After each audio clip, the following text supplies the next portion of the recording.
What up, fam? Hit that like, hit that subscribe. The Beast of the East.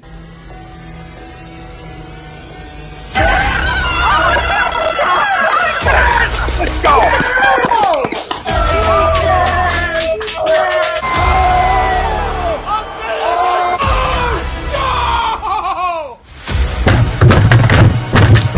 This ain't the fuck like oh, this game he stink! Oh shit! It's gone!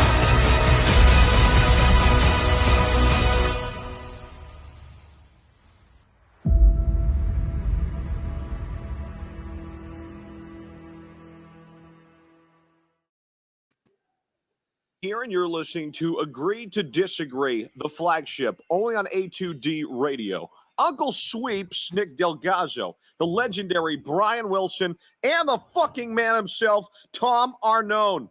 These three guys from Jersey bringing you real talk with no agenda. You don't like them? Tough shit. It's their show, and they're going to say whatever the hell they goddamn want.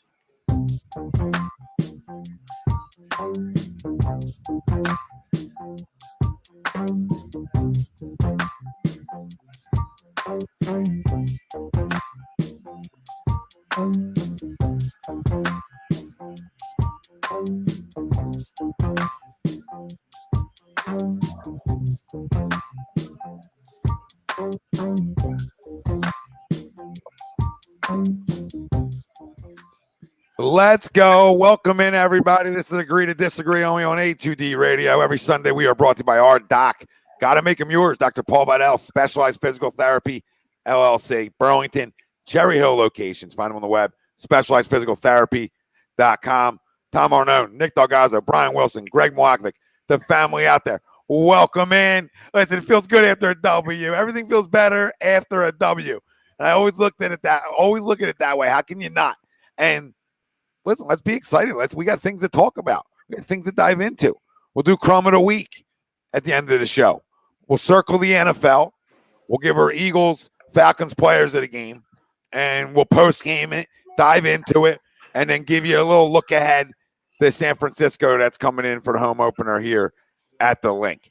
And everything's going to tie into our poll question brought to you by bodycheckwellness.com. And you can use promo code A2D and get yourself 25% off at checkout.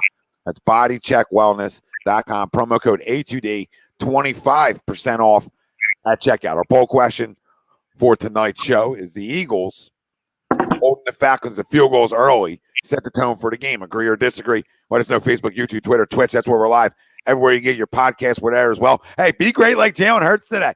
Be great like Jalen Hurts today and fuck with an algorithm one time and pound the like and hit the subscribe and tell a friend and tell another friend and let's go and let's talk about it. Absolutely agree. Because if they're coming away with touchdowns there, who knows how this game plays out. And when you go to Atlanta, the one thing you expect is for them to score points. And the biggest takeaway of this whole football game is you held them to 6 in Atlanta. Because nobody expected us to hold them to 6. Knock it off.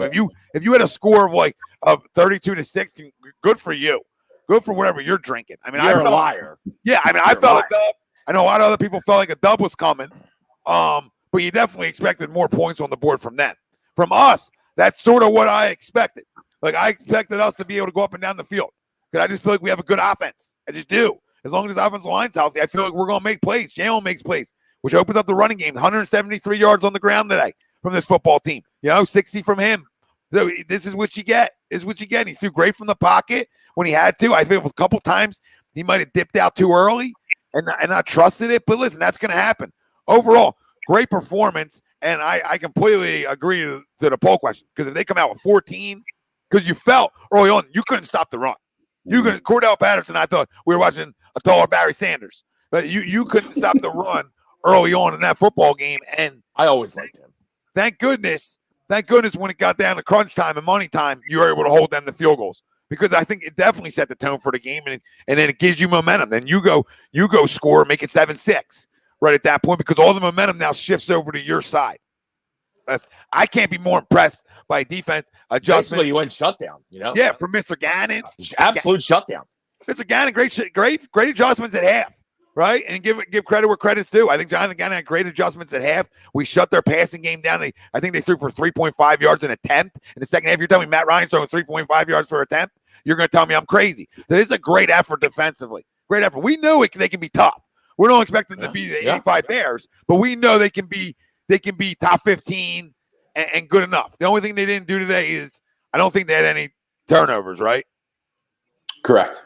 Right. I just want to confirm. I don't any turnovers, but that's fine. That's fine. You get 6 points. You don't need to take the football. Drop an interception, but welcome. But that's part of the game. That's part of the Eagles' defense game. But yeah, I thought they played great. They played absolutely great. And at the end of the game, like we were saying, before we went on air, at the end of the game, when you had a big lead, they're passing. We were pinning the ear back, and we're getting after them. And that's what you got to do. Hargrave looked good. That's good to see. Yeah, 2 sacks. Yep. Yeah, he looked good. And you need to. He's getting paid a lot of money to play next to Fletcher. Brandon Graham was throwing the wood around. Absolutely, Tom. And he was bad. He was bad last year. Flat out bad last year. Second half he was better. First half he was atrocious. Completely agree. Atrocious. Jordan Mailata played well today. So he absolutely killed somebody on the regular T day. I killed someone. He killed someone. The guy's dead. He's dead. Maybe paralyzed. Paralyzed. He's done. Yeah. Shout out Bill Millbrook. Shout out Bill. Shout out Bill. But no, listen. I said unproven yesterday because he's unproven going into this football game still. He played 10 games. He started 10 games. So listen. I want you to be worth more than the money. Of course I do. I'm just. My whole question was you missed on Andre Dillard then, which is fine, and you hit this son of a bitch. I'm good either way. But you also got good. You should have a really good tackle backup though. I mean, granted, you're paying him too much, but Dillard's there for both spots. You would figure, right? True. Both spots. Not a bad thing, I guess. Yeah, not a bad thing, but no, great dub. We'll talk about the Niners and moving forward throughout the show, but just to get you guys' early opinion on the poll and family out there, we'll read off everything you guys got as well. You know how we operate. You guys all agree to this? And then what are some of your early, your takeaways? I absolutely agree. I got a quick question about the new intro, Tommy. Who are you cheering with? That's the playoff game we were at, right? Yes. That's not me. Yeah, I don't know why. Is that just a random guy? Yeah, I don't know why. Who is that guy? I don't know. That was just my circle. I did a circle, right? After a double like that, you're circling. Wilson's looking for an NIL. Can I get a little? Dude, I was looking at that like, who the fuck is he cheering with right there? I'm like, I bought the tickets. I didn't even get on the camera. The fuck? Maybe and then I was like, wait, did I wear glasses to the game? What the fuck's going on here? Who's this guy? Yeah. The fuck is this guy? Oh, but no, totally agree. Totally agree. It set the tone for the game. And I thought that we early on it seemed like we weren't hitting Miles wasn't hitting the hole, and then all of a sudden we started running the ball well. Like they put Gainwell in. Gainwell hit the hole a couple times, and then after that, Miles was hitting the hole, and we basically slashed them in the second half, run the ball. What up, Pop? To your point, Jalen made some great plays, and I think he went through his reads. He made all the throws he had to make. I know we were kind of nervous about his arm strength, but if you're going to get the ball out quickly and make the plays, you're good. You don't have to throw downfield every time. No, I don't really have a big issue with his arm strength too much. I think it's good enough. Like I never was really that. It's really, can you just throw from the pocket? Can you be on time from the pocket? And there was throws today where he was on time from the pocket. And listen, when you have a passer rating of what 126, like Hugh says, you play great football. 6.4, yeah. Spectacular football. Mm-hmm. I mean, to Willie's point, we're big competition guys. You know what I mean? So, Gainwell ran a little well there. All right, Miles, get a little fire in your ass, Miles. You get a little fire in your butthole. Right? Yeah. That's all we ever asked for in fucking sports, right? But everybody tiptoes around it, right? Because they're like, no, we hurt his feelings. Fuck your feelings, man. Because then you get a little hair up your ass, right? And go, man. I love that. I think after that, I even saw, especially after the Gainwell touchdown, I even saw Miles catch a pass and then try and leap over somebody. Like, when have we ever seen Miles try and do that? Like, Miles has never been a guy that necessarily shy away, but like the juice, though, you could tell in that second half really that the juices were flowing with the guys. Everything was kind of moving. and they were feeling good about themselves as they should have, right? And yep. to absolutely, agree to the poll, and Tommy, you said it best, and Wilson as well. They come out early on. It looked like that they were just going to go up, and we were just going to go up and down the field, right? And to hold them early to field goals was like, all right, let's go. Now when we answer, now we're back up. We're still up, as opposed to trading touchdowns, which we once you stop trading, you're done, right? We'll obviously trade touchdowns for field goals all day. So, yeah, absolutely. Yeah, I mean, and that's what you're in the business to do. That's what you're in the business to do, Greg. Right? I mean, you're in the business to hold teams to 3, and you get 7, and you're going to come out. You're going to come out looking good, right? For sure. Yeah, touchdowns in the red zone, baby. Touchdowns in the red zone. Yep. And Sleeps, I agree with you in terms of Miles. Like, you get a little fire up your ass because you definitely ran harder and you put the foot in the fucking ground, like we talked about for a while here, man. Put the foot in the ground and go. Foot in the ground, go. Foot in the ground, go. I mean, that's running back 101. I mean, every running back in the nation, in the country, right, is foot in the ground, go. Right. And the quickest way to the end zone, straight ahead. Great. Yeah. So let's go here. But listen, this is. I don't want to oversay it. I mean, I'm not trying to. It's a great performance, Tommy. It's a great performance. It really is. I couldn't have asked for anything better. I couldn't have. No, I mean, I got a 10. I mean, I know. Listen, I'm aggressive, right? But I had a 10, 11 because I think not seeing blowouts like this, but I thought this is what our offense can be tough on teams. I felt like because we do have a good amount of weapons, and it was good to see Jalen Reagor, take something into the house today. It was good. Everyone involved early on. Had a couple catches and just showed explosiveness. You got Ertz and Goddard. So, I mean, to me, this offense and now Gainwell looks like he can play, right? Yeah. And we thought he could. I mean, Memphis he made some nice plays. Yeah. But now you're looking at this offense, you're saying, okay, I'm not saying to put up 32 a game. I'm just telling you that this offense is good enough to win this division. And I'll continue to say that. I think with this offensive line healthy, this is what you can expect. Not 32, but you can expect to be able to make plays, make big plays, explosive plays. Because you got any quarterback. Me and Sweets were talking about this earlier. Kyler Murray in Arizona can stay in the pocket at times like he did today and make throws. When he gets out, it's game over. So same thing with Jalen Hurts. If you can make enough throws in the pocket, being a smaller guy, when you escape, nobody's seeing you escape. You're so little. Right, it's almost like an advantage to you, where you can whoop right out, and the next thing you know, guys off for 15 yards and a big play, 20 yards, explosive play, or it's a deep ball. So I really like this football team. I like what Nick Sirianni did today. I thought he was creative. I mean, hey, rock paper scissors me to death, baby. I mean, I'll sit here and you can rock paper scissors me night. If you continue to make adjustments like you did today as a football team. And then obviously execute. And don't ever play another fucking preseason game ever. You don't got to play another preseason game ever. Well. I will say way too many false start penalties. Something's got to give about that. Way too many. I don't know how many we had, but we had to have 10 because there was way too fucking many. And that's the one thing when you don't play preseason. You know what I mean? Like, as much as I hate preseason, but that's the one thing, like the timing thing. You know what I mean? Like, no excuse for it, but that helps you. I mean, you're practicing it every day, so you're professionals. You know what I mean? So it shouldn't be any excuse. But you see that a lot, I guess, from when guys don't wind up playing in the preseason or whatever. I don't know, for whatever reason. I'm right with you, Sweeps. Usually a very sloppy week one. Yeah, and worrying about getting beat, so you come out of your stance, you don't want to get fucking, you don't want to end up on SportsCenter fucking week one. So guys get a little fucking antsy, you know what I mean? But the other thing you see too is fumbles, right? And we saw that in the Minnesota game, Dalvin Cook, right? You forget sometimes because you're in practice, you're not always getting hit as hard. You know what I mean? And you're not used to other hands coming in from other directions, and that's why generally we saw a decent amount of fumbles today. Deebo Samuel almost had a huge one. If the Lions would have scored and tied that would have been crazy.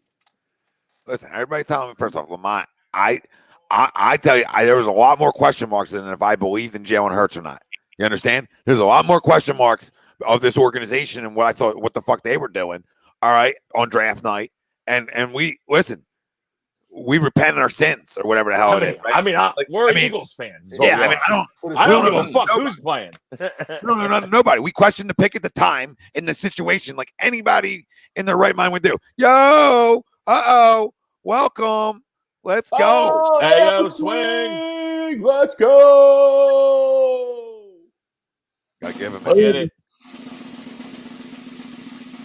another A2D member, and you can become a member, $9.99 a month. Get your Picture Money Pot podcast, Willie Vegas Daily Fantasy, and a shit ton of other exclusive jersey giveaways. We got tons. Become a fucking member. Let's go.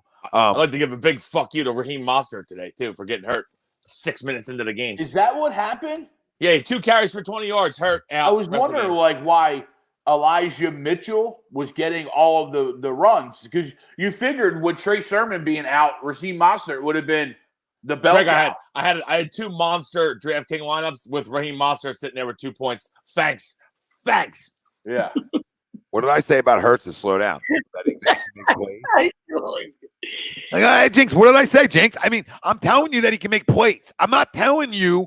I said what he needs to be. We're 1-0. We're undefeated. It's time to be happy, Jinx. Don't be jinxing us. Jinx, let me ask you a question. What we're saying is our biggest question mark was, can he throw enough from the pocket? Absolutely. Today he did a good job of that, and then some, right? So you can't not praise that. I don't give a shit who you're playing. It's a defense in the National Football League. I can't get into who you're playing. Wins are wins, and dominant wins are even the more delicious. Okay, so that creates a good week, right? You understand? When you win in this league, guys come back. We talked about this in years past. Guys come back locked in meetings. Guys come back ready for more, right? If you start losing, I'm not saying you can't turn it around, but especially with a new coaching staff, etc., right? You want guys believing early. You want guys coming to meetings saying, build a culture. We can be good. We can be good. That's not a bad thing. So I don't want to hear who the fuck we play if it's in the National Football League. You got to go out and perform.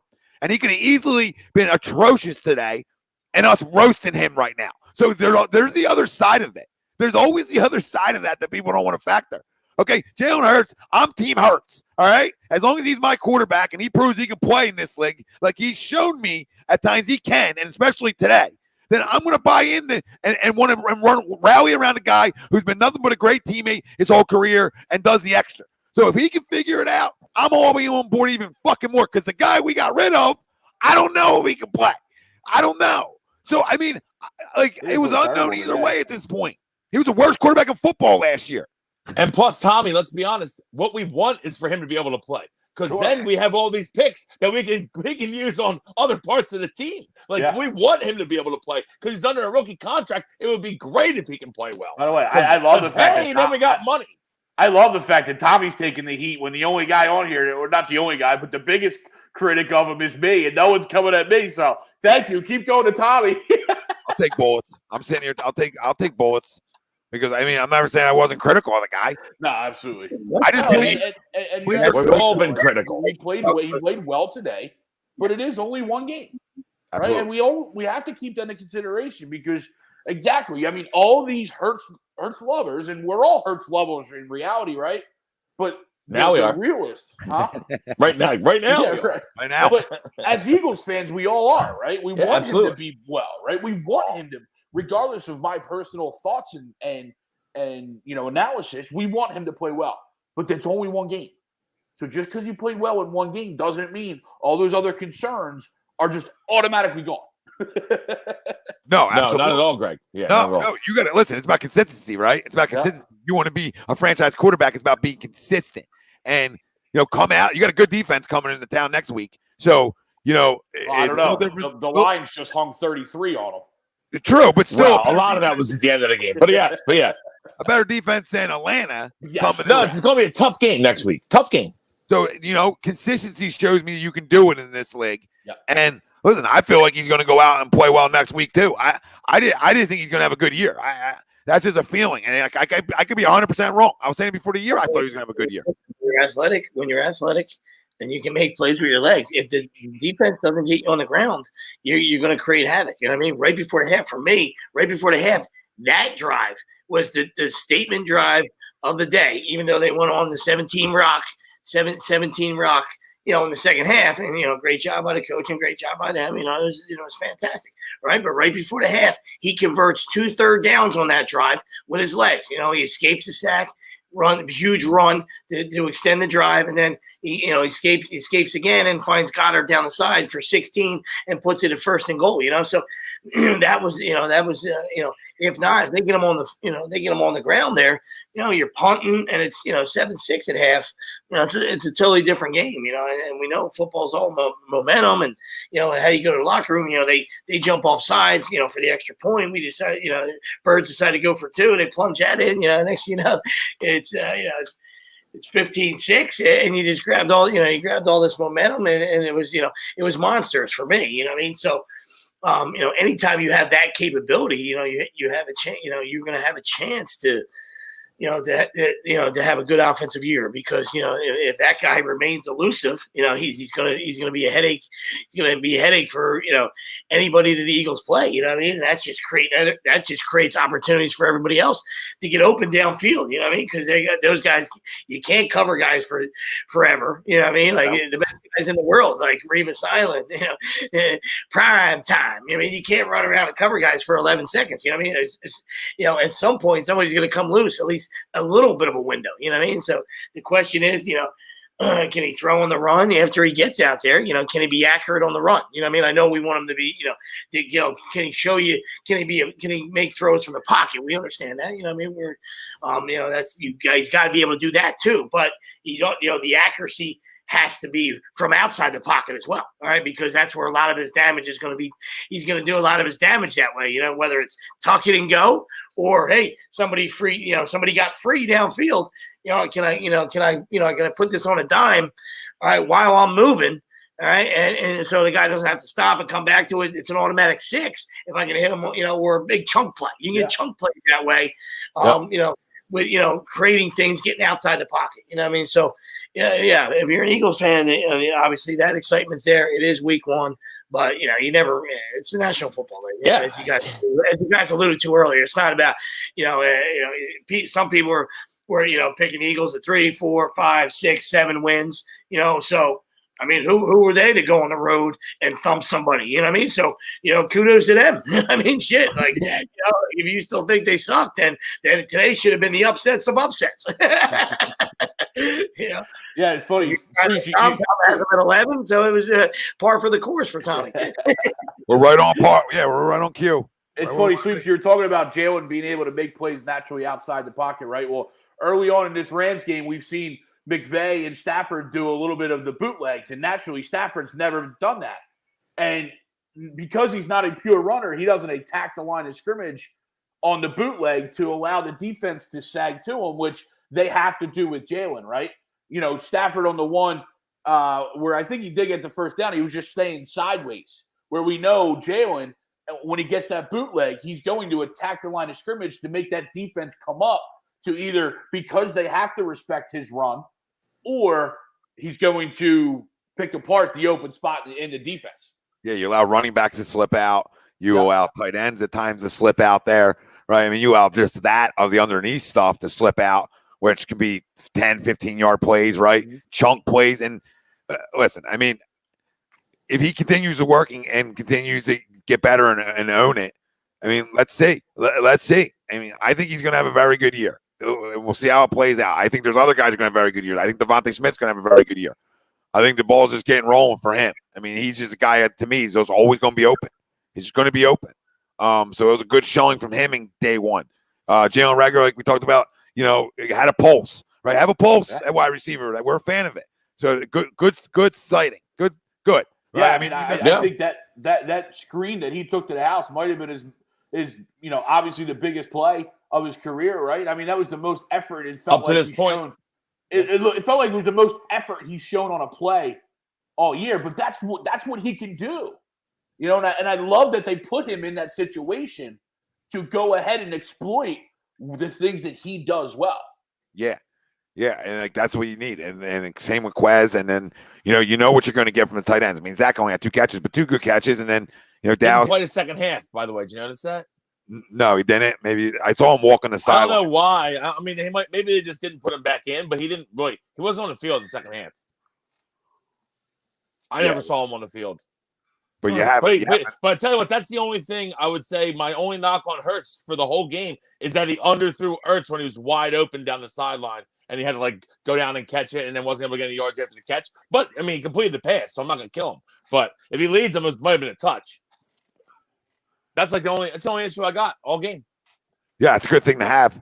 It's a good thing. It's that Bobby said it's a hamstring. So I noticed they didn't play. So, but hopefully he'll be all right. We need him to be healthy. You know what I mean? Like this whole process. I'm not saying everybody's gonna be healthy, but but you're in a good spot if he's banged up for a couple games where you have Dallas Goedert, and then he needs to be healthy because then I still think you have enough weapons to really attack people the way you need to attack them as an offense. Right? This offense to me is built on you have your one great route runner in Devonta Smith, and then you have other guys that are just guys that got to get the ball in open space and can do things, right? And when a quarterback that can run the fuck around, that allows these guys to sit down places, make big plays, etc. as the season moves forward, right? Or get behind the defense. So I'm excited about the different personalities this wide receiver group has a little bit.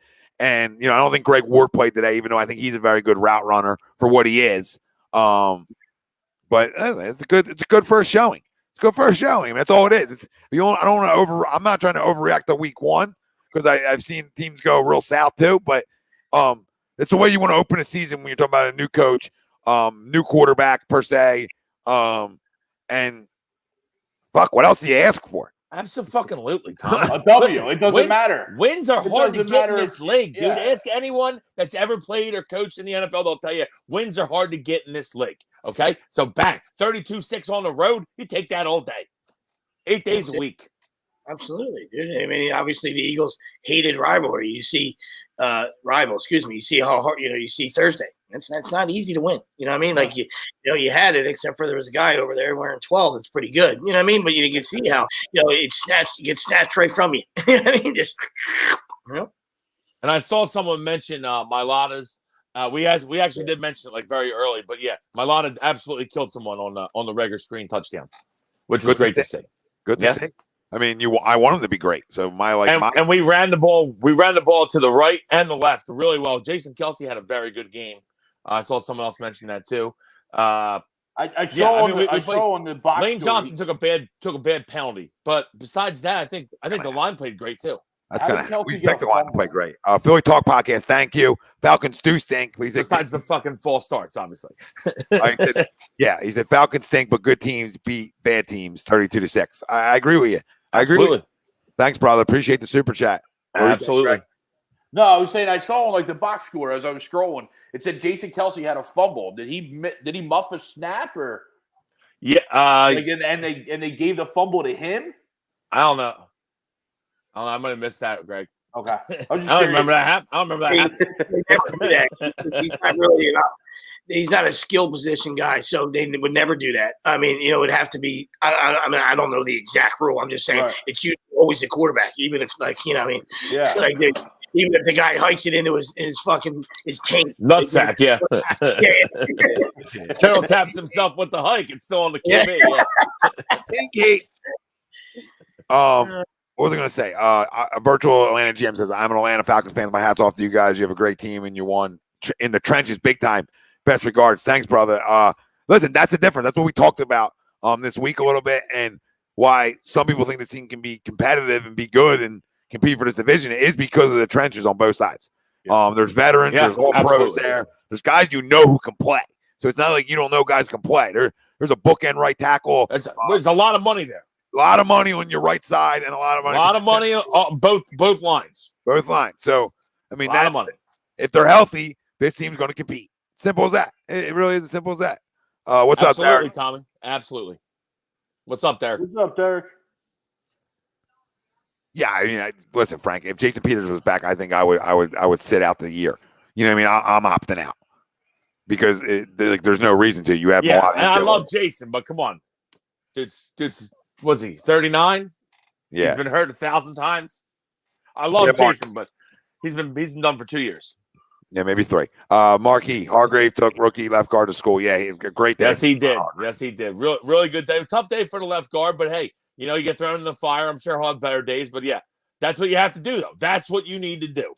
And like I said, tip of the cap. Like we always talk about, like, obviously, switching sports, but like how bad the Phillies are, like in player development. No, I'm just saying, sorry, the player development. Christ, why don't we shoot ourselves right now? Like you're doing this, you just got to. We're having a good day. We're having a good day. Trying to make a point. All right, hang on. How bad they are. Sorry. The player development thing. Like watching a guy like Jordan Mailata, when you're tough, you can fucking teach technique. You know what I mean? I love the fact that they just found this guy like on TV one night, like on the Ocho. Like, look at this guy just fucking moving mountains and moving piles in a rugby thing. And they're like, oh, the Ocho, we found him. They were like, scouting, get on it. I mean, really, it's fucking, you know what I mean? Like, what a fucking story, And it's like, he's never played before. You know what I mean? Easy, people. You know what I mean? Like, if you're fucking tough, we can fucking teach you technique. I'm not saying it was going to be guaranteed. It was going to be a fucking, a Hall of Fame lineman. You know what I mean? But you got a nasty streak in you, man, and you can fucking and your feet work. They can teach you some technique, buddy. You know what I mean? And it's a good story, man. It's awesome. if you got a want, great story. If you're tough and you got to want to, I mean, you can be great in this league. So, I mean, he obviously looks to have both. Cooper Kupp wide open touchdown. I needed it. You're ahead of me, huh? That's fine. You had my other leg. Greg's killing me anyway. Sorry, sweet. Oh, be at home. Get the flag out of here. Get the flag out. I got David Montgomery. I need more of them. Get the flag out of here. What's up, Jesse? He says, I'll say it again. The trenches are the heart and soul of this football, winning football teams. Yeah. Yep, absolutely. Count it. Roughing the passer. Book it, Dano. He really moved his hips today well, too, though, Cromer, in terms of Mailata. At least I thought he did. I thought, and listen, you want it to be a steal. I just questioned, like, okay, we're giving a lot of false starts, Cromer. A lot of false starts. But that's something you can clean up. But the thing with Mailata is like, I want him to be good. I just said, like, wow, you're giving a lot of money to an unproven guy. Then he better be proven to you. No, you know what I mean? Better be proven to you. Like, I haven't seen it. Was a completely absolute fair take. You know what I mean? Like, there's some other people who probably are already sold on him just because, hey, we know what Eagles fans are, right? But that was an absolutely completely fair take. I agree with everything.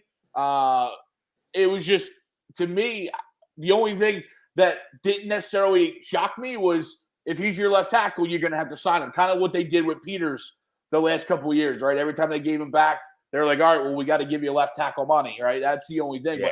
But completely agree. I thought it was, too much guaranteed. But, hey, game one, let's go. Play over that value. Let's go. Yeah, game one looked like check.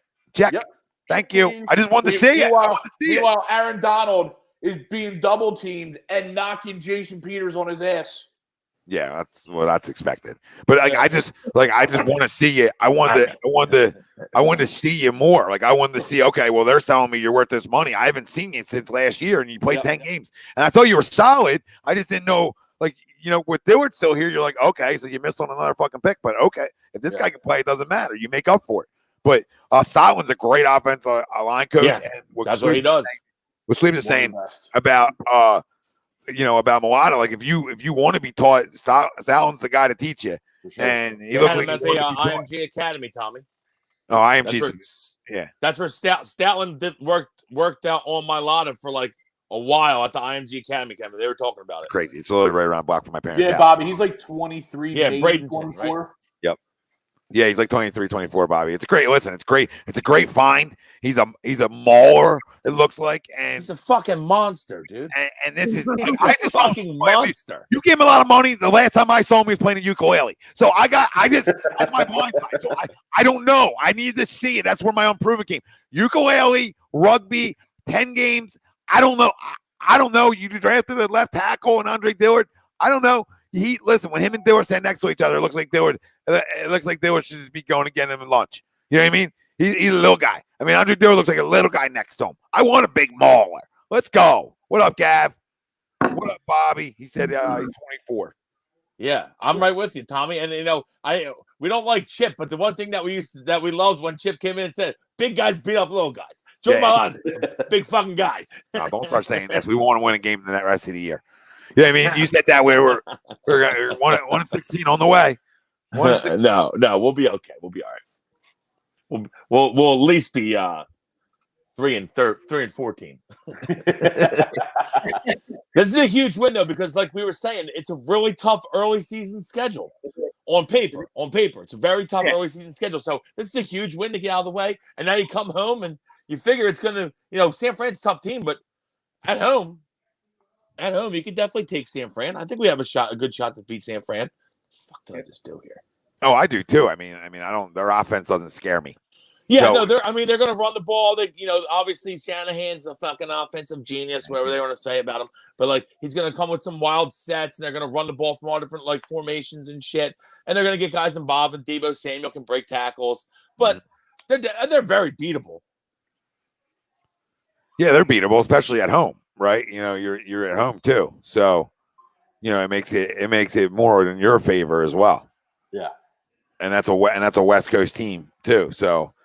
I don't know. I mean, I think early on, like my early on feel was like I think we're going to win next week. Yeah, and they traveled to Detroit. They're going to travel back to LA, and they're going to have to travel back to Philly. Like that's a lot of trouble. Yeah, we're starting that process. We're starting. And that offense doesn't scare me. When you come in with an offense that doesn't scare me, I feel like I should win a football game, right? Because my offense scares you more than your offense scares me. But I mean, and I don't necessarily agree, but they did put up 41 though today too. Yeah, Detroit and us. Yeah, well, they had a defensive TD. We put up 32 in Atlanta. And they also put up 32 in Atlanta, right? I'm just trying to make it even. Yeah, but I just feel like the Garoppolo wasn't anything like for me to be like. No, he threw I threw a lollipop up that Deebo Samuel caught like a punt returner, and somehow the two Lions DBs just were like, "Oh, you can just run to the end zone now." Kind of like the Van Jefferson touchdown tonight when he fell over. The Bears DBs just ran by without touching him. We're like, what is going on? It was almost as bad as Florida State last night. Which I can't wait for Crumb of the Week. Love it. That was the most. I can't wait. I'm going to stop because I'm saving it for the end. By the way, Cromer, we love the look, buddy. Appreciate you. Do we?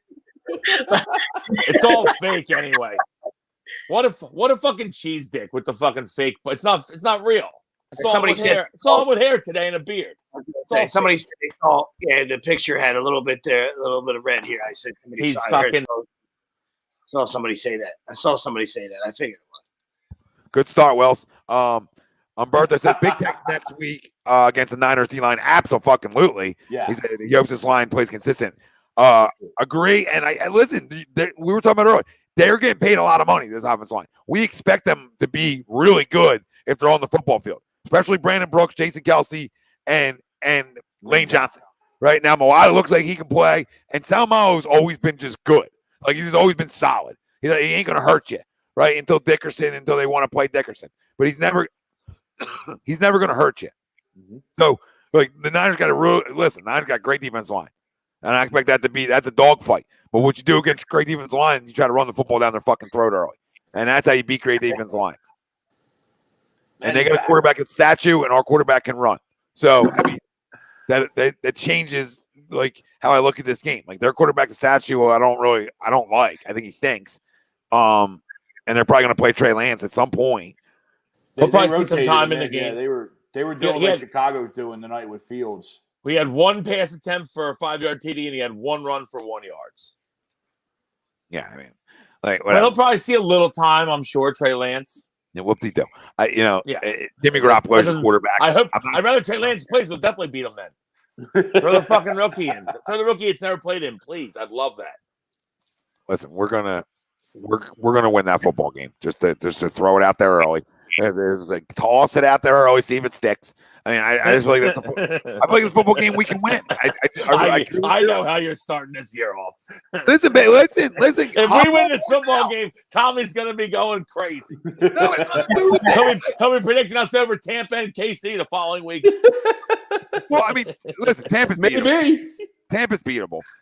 If you get after Tommy, you gotta get after him. I mean, that's all way to beat him. You gotta get home. If you don't, good luck. You're gonna have a long day. Simple as that. I don't care who your secondary is, because they got weapons all over the place. But considering what happened last time we played them, I think that might be a long day. Listen, I'm not predicting Tampa and KC wins. I'm telling you, we beat the Niners next week. Because again, I got this team at 10, 11 wins. I got to find wins, and that I love it. That to me is gonna be a win. Wills. I like it too. I think we beat San Fran.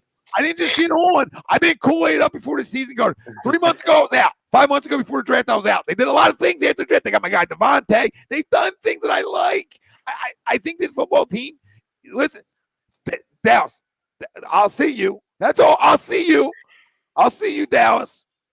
And no McLeod today, right? And no Rodney. And he's definitely an upgrade at safety. So, I mean, you got to be really happy. Really, we were down to our third safety because Epps went out early. You got to be yes, absolutely, Greg, and you got to be really happy with how he played today. Strictly over the fact that Matt Ryan has always torched us. I feel like he always throws the ball well against us. Even when we beat them, he throws the ball well against us. And we traditionally don't play well in Atlanta either. No. I remember we went to the fucking bowling alley. Remember? Yeah, Julio's still running. Oh, yeah, I remember. Yeah, I remember.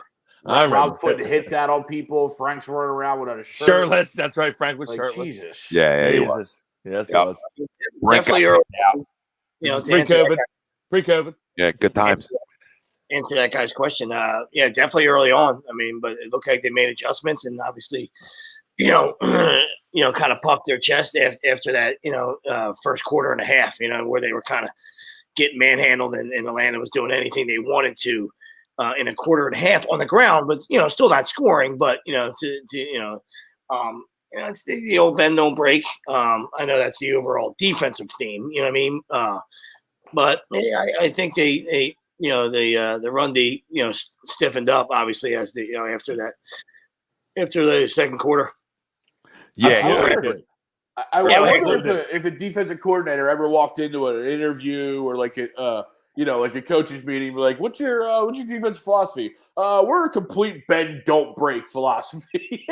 Yeah, I punch you square in the face. I was like, get out of this room, get out of this meeting room.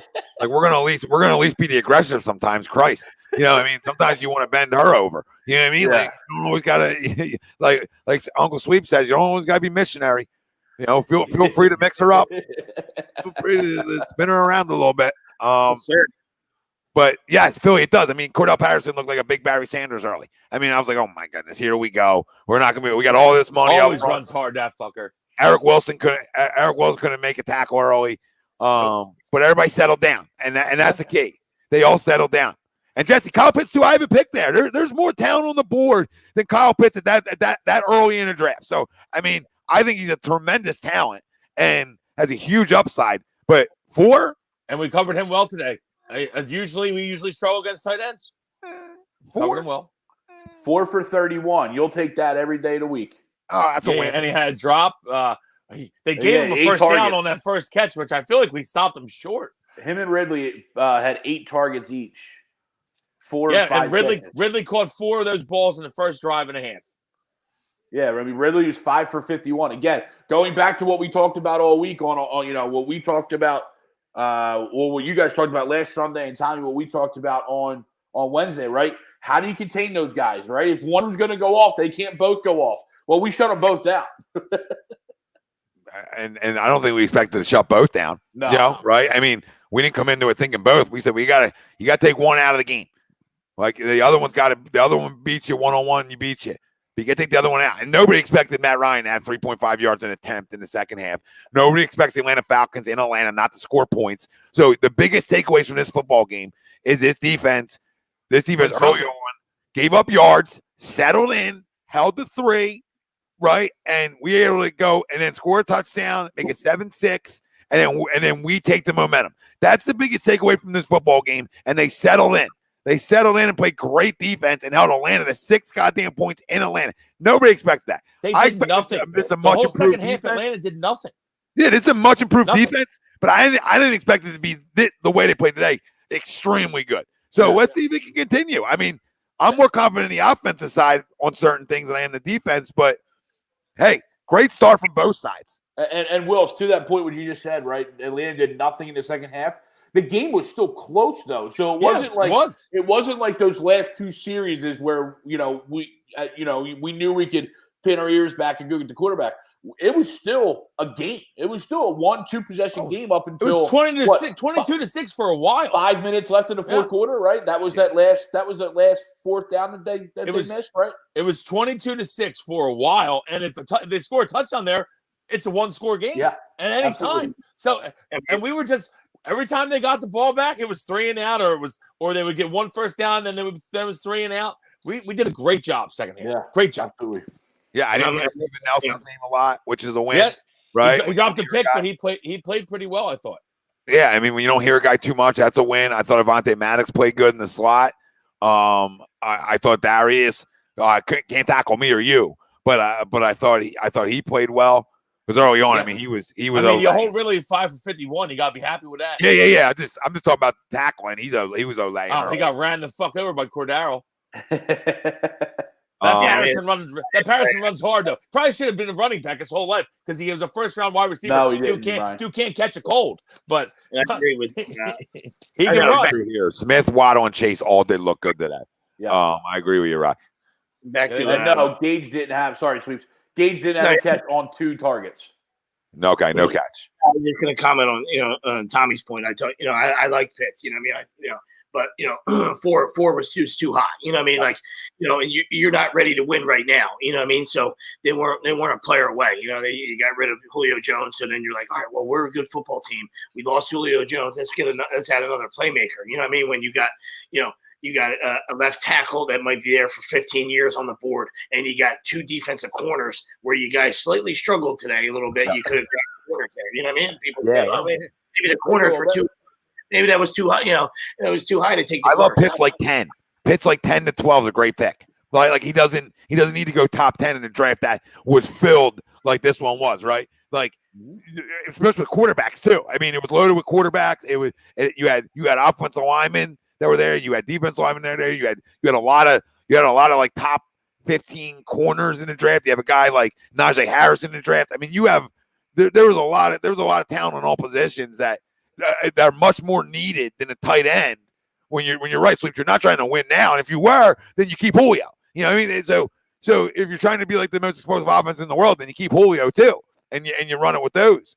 But I never like tight end top 5, right? Yeah. I mean, I just don't. There's too many other needs. Parsons was there. I mean, he's an issue. You know what I mean? Like that guy's pretty good. Yeah. I would have. There's like 3 top 5 tight ends ever. I think they all weren't good. Devontae Smith, Micah Parsons, Najee Harris, and Patrick Surtain were the guys in this draft. And Jamar Chase had a good day. I still like Smith over Chase, and I'll continue to say. But Jamar Chase, go route. He took a go route to the house. That's what he does, right? Better Smith, better route runner. So fuck Chase. I think he had a Hondo though. Yeah, he did on the day. Listen, I'm not taking away from one was a go route like he does. Like I'm just telling you what he does. I don't think he's a polished route runner yet. He'll fucking take the top off you in a heartbeat, though. So I'm no debating that. I just think he needs some work, but 5 for 100. I mean, you don't need no fucking work. You do that every day. So you don't got to clean nothing up. Be you, boo boo. You. But I just want to have a hate to Jamar Chase because I wanted Smith over him. I mean, come on, the prejudice here. Gold jacket talk. I'm not a hater, Howie. Knock it off. Or am I hating? He's not my guy. All right? He's not my guy. I thought it's automatically hating.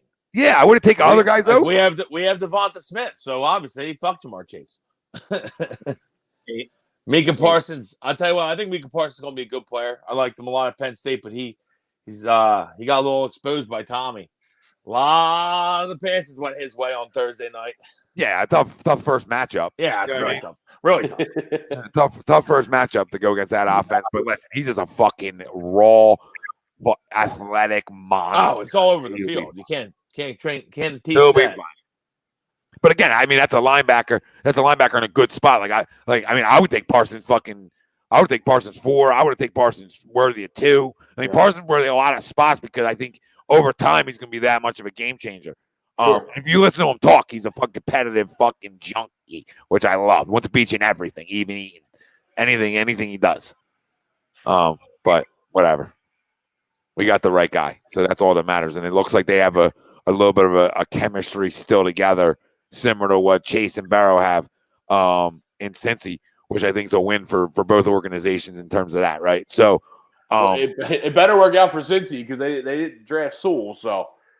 Yeah, but I knew they were taking him because of the relationship, and then Devontae, great. I'm glad him and Hurts had a relationship where, Hurts maybe had, say, probably obviously answer questions about Devontae from the organization, right? You would assume if they're doing all their homework. And, I mean, I think you got a competitive junkie in Devonta Smith, too, because you ain't that little and make it to this league if you're not working your fucking tail off. So and the other college combo worked out pretty well with Uncle Sweeps' fish. The Tua Waddle combo looked pretty decent today. I'll tell you what, I watched a lot of that game. That's a good win for Miami. I know Uncle Sweeps doesn't all two it up, but he played pretty well today in New England. Couple bad balls, but he played pretty well. And it is funny that all those teams got like the relationship. That's a good win for Miami. Yeah, it is. Damn good. Isn't that funny? Isn't that funny? Tommy, absolutely. Like they all got their guys. It's amazing. It's so funny. Eagles Sire. What?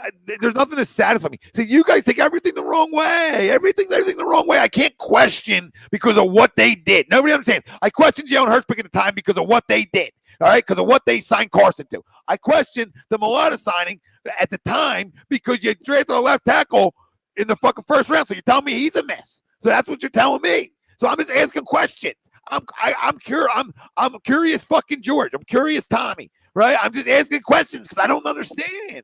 I don't understand what you're doing, but let it work out. I'm all for guys. I don't give a shit who the player is. I want everybody that's wearing green or white on a given Sunday they live up to their money and more.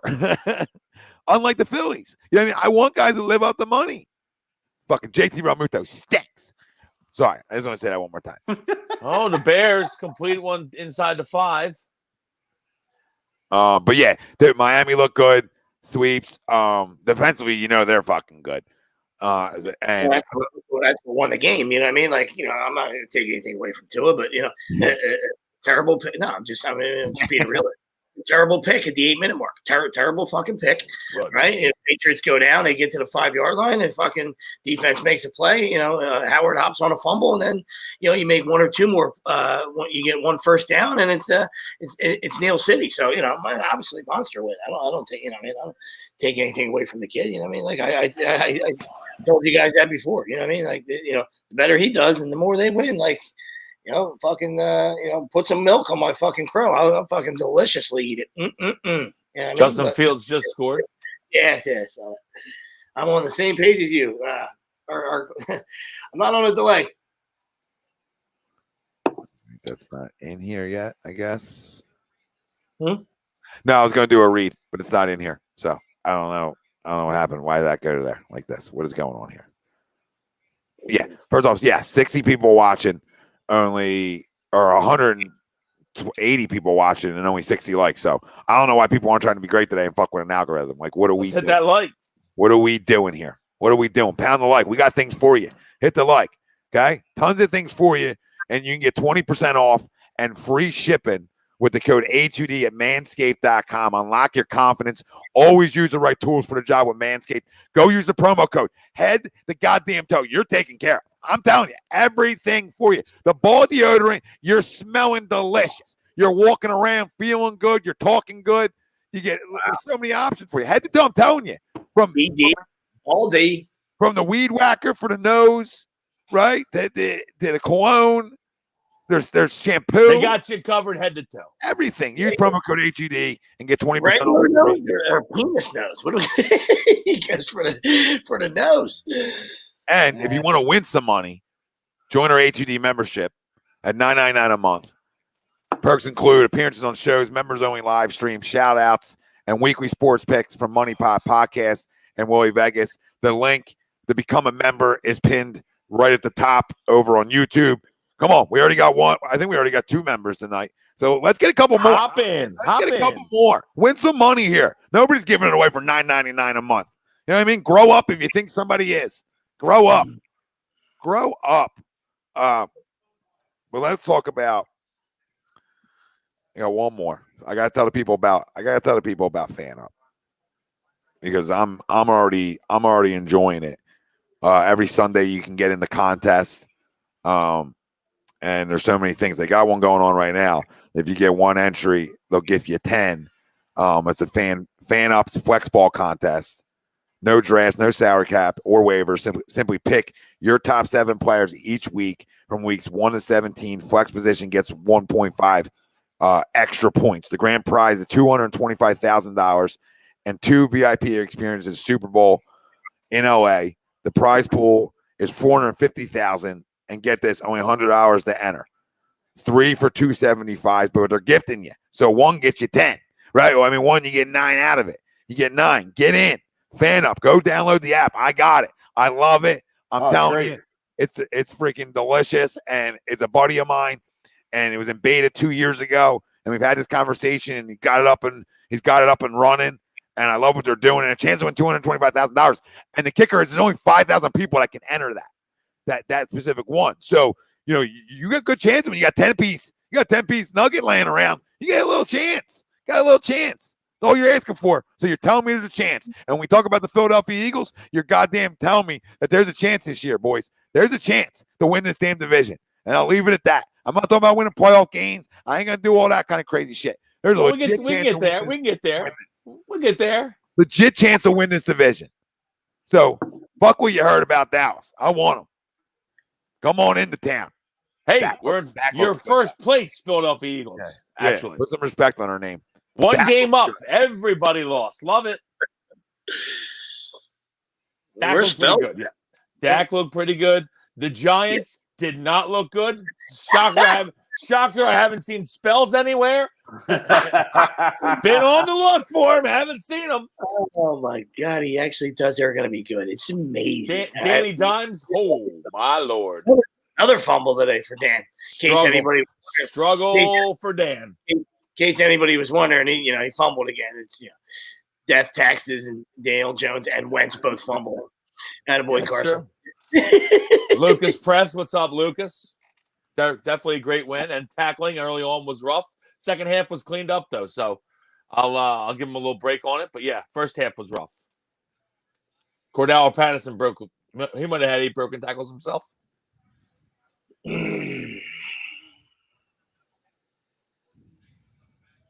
Chicago's back within 7.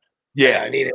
If it's not going to be Wilson's guy, I need an answer here. I mean, I used the Rams. What's going on with David Montgomery? Why wasn't he in at the end there? Is he hurt? I don't know. Who gives a shit about your David Montgomery? I got don't give a fuck about your fans. I got a serious question. I got a serious question.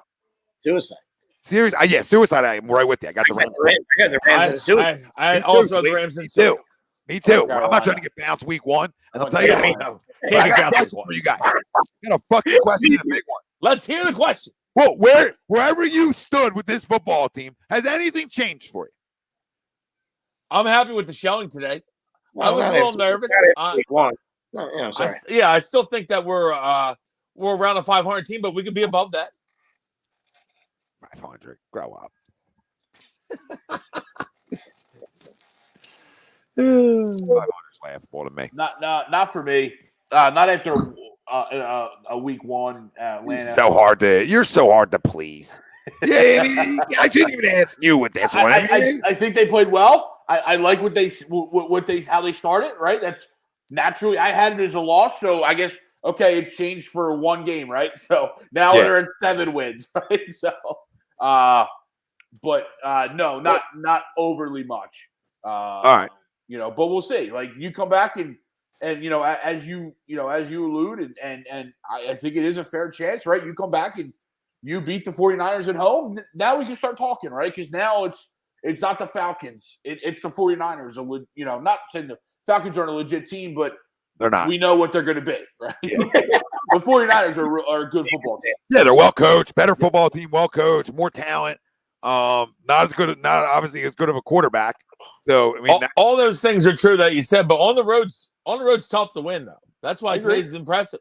I agree. I didn't say it wasn't impressive. Oh no, I know. Yeah, nothing's changed for him, and that's fine. And if they beat San Francisco, then some things are going to change for him, and that's just natural. On air, I'll probably still say no, just to get you all fired up, right? We know your truth. But no, I mean it's fair. Mine didn't change. Like I don't have them winning 13 games now, right? You know what I mean? Like I'm still 10, max 11. You had to think about that though. Listen, I mean, schedule looks a little tough though for any of that craziness. You know what I mean? In all reality, like they can win 10, they can win 11. Schedule looks real fucking tough. They can look. That's why today is so needed.